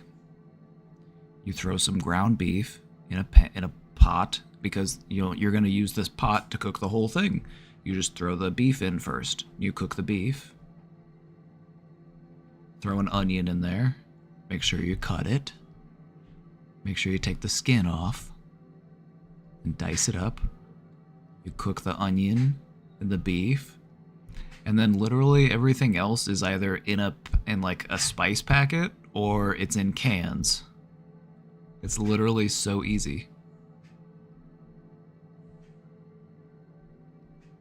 Some crushed tomatoes, some kidney beans, and you're good to go. Literally, the only thing you have to do is make sure you don't turn it up too high, and you make sure you don't, like, let the bottom burn. You just stir it every once in a while. That, or like scrambled eggs. I would say that those were some of the things that I first learned how to make whenever I started learning how to cook.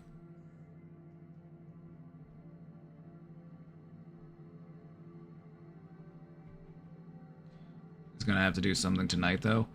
Grilled cheese and tomato soup. That's also easy as hell. Like, if you're really so bad at cooking that you can't even make a grilled cheese, it's like you need to be in the kitchen practicing your grilled cheese. Like, clear your schedule.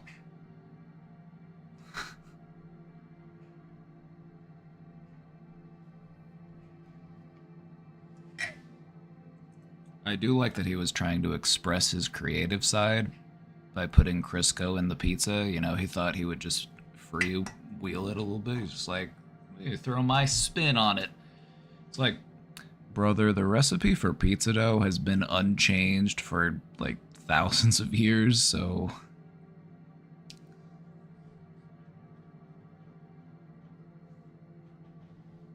we don't need to go reinventing the wheel, okay?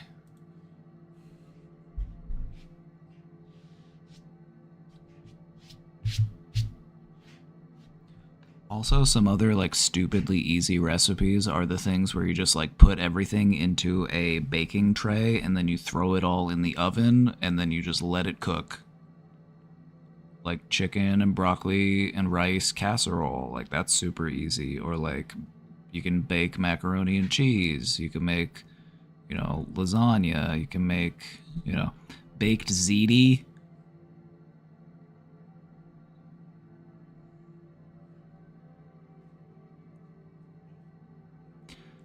Oh, I got another one. But this is actually one of the things that I'm going to make for dinner this week, and it's one of the things that I like to make about every week because it's tasty. It's also super easy.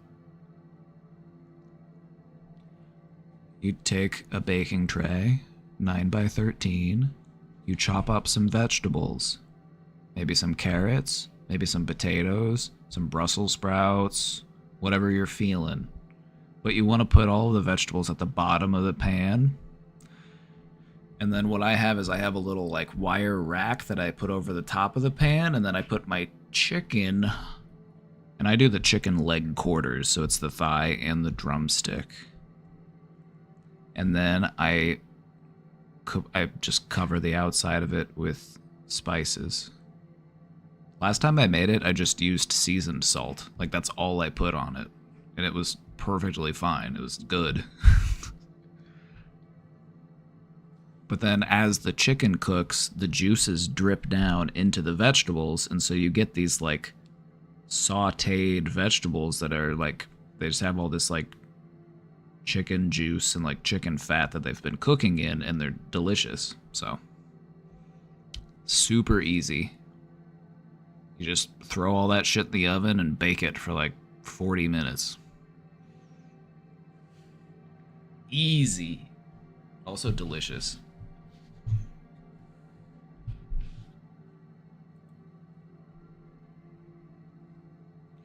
Let's see, what am I making tonight? I'm making our last HelloFresh meal tonight, which is like a crusted baked chicken or something. Which is another easy one to do. Like, honestly, if you feel like you're not that good of a cook, try just making recipes that you just bake. Those are way easier. Just put all that shit in a sheet tray and just bake it.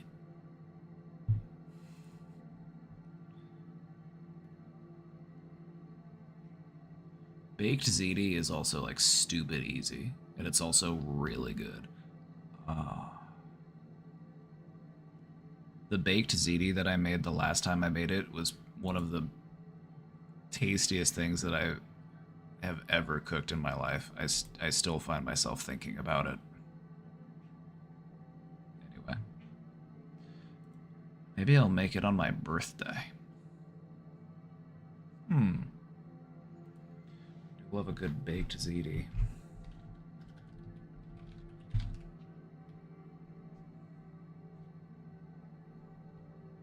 He can grill a cheese? Okay, well, if he can grill a cheese, then, you know, the sky's the limit.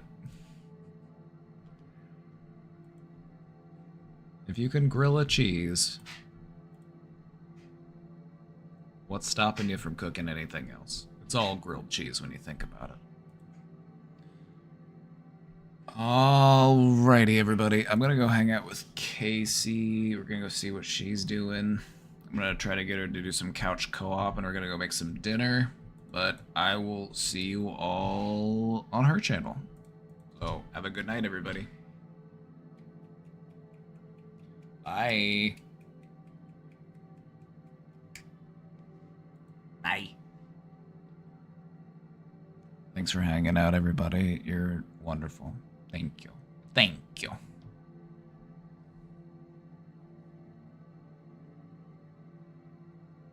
Time to go make dinner. If you want to make what? I think I'll be making dinner on her stream. I think she's out in the kitchen right now, actually. She's probably waiting for me.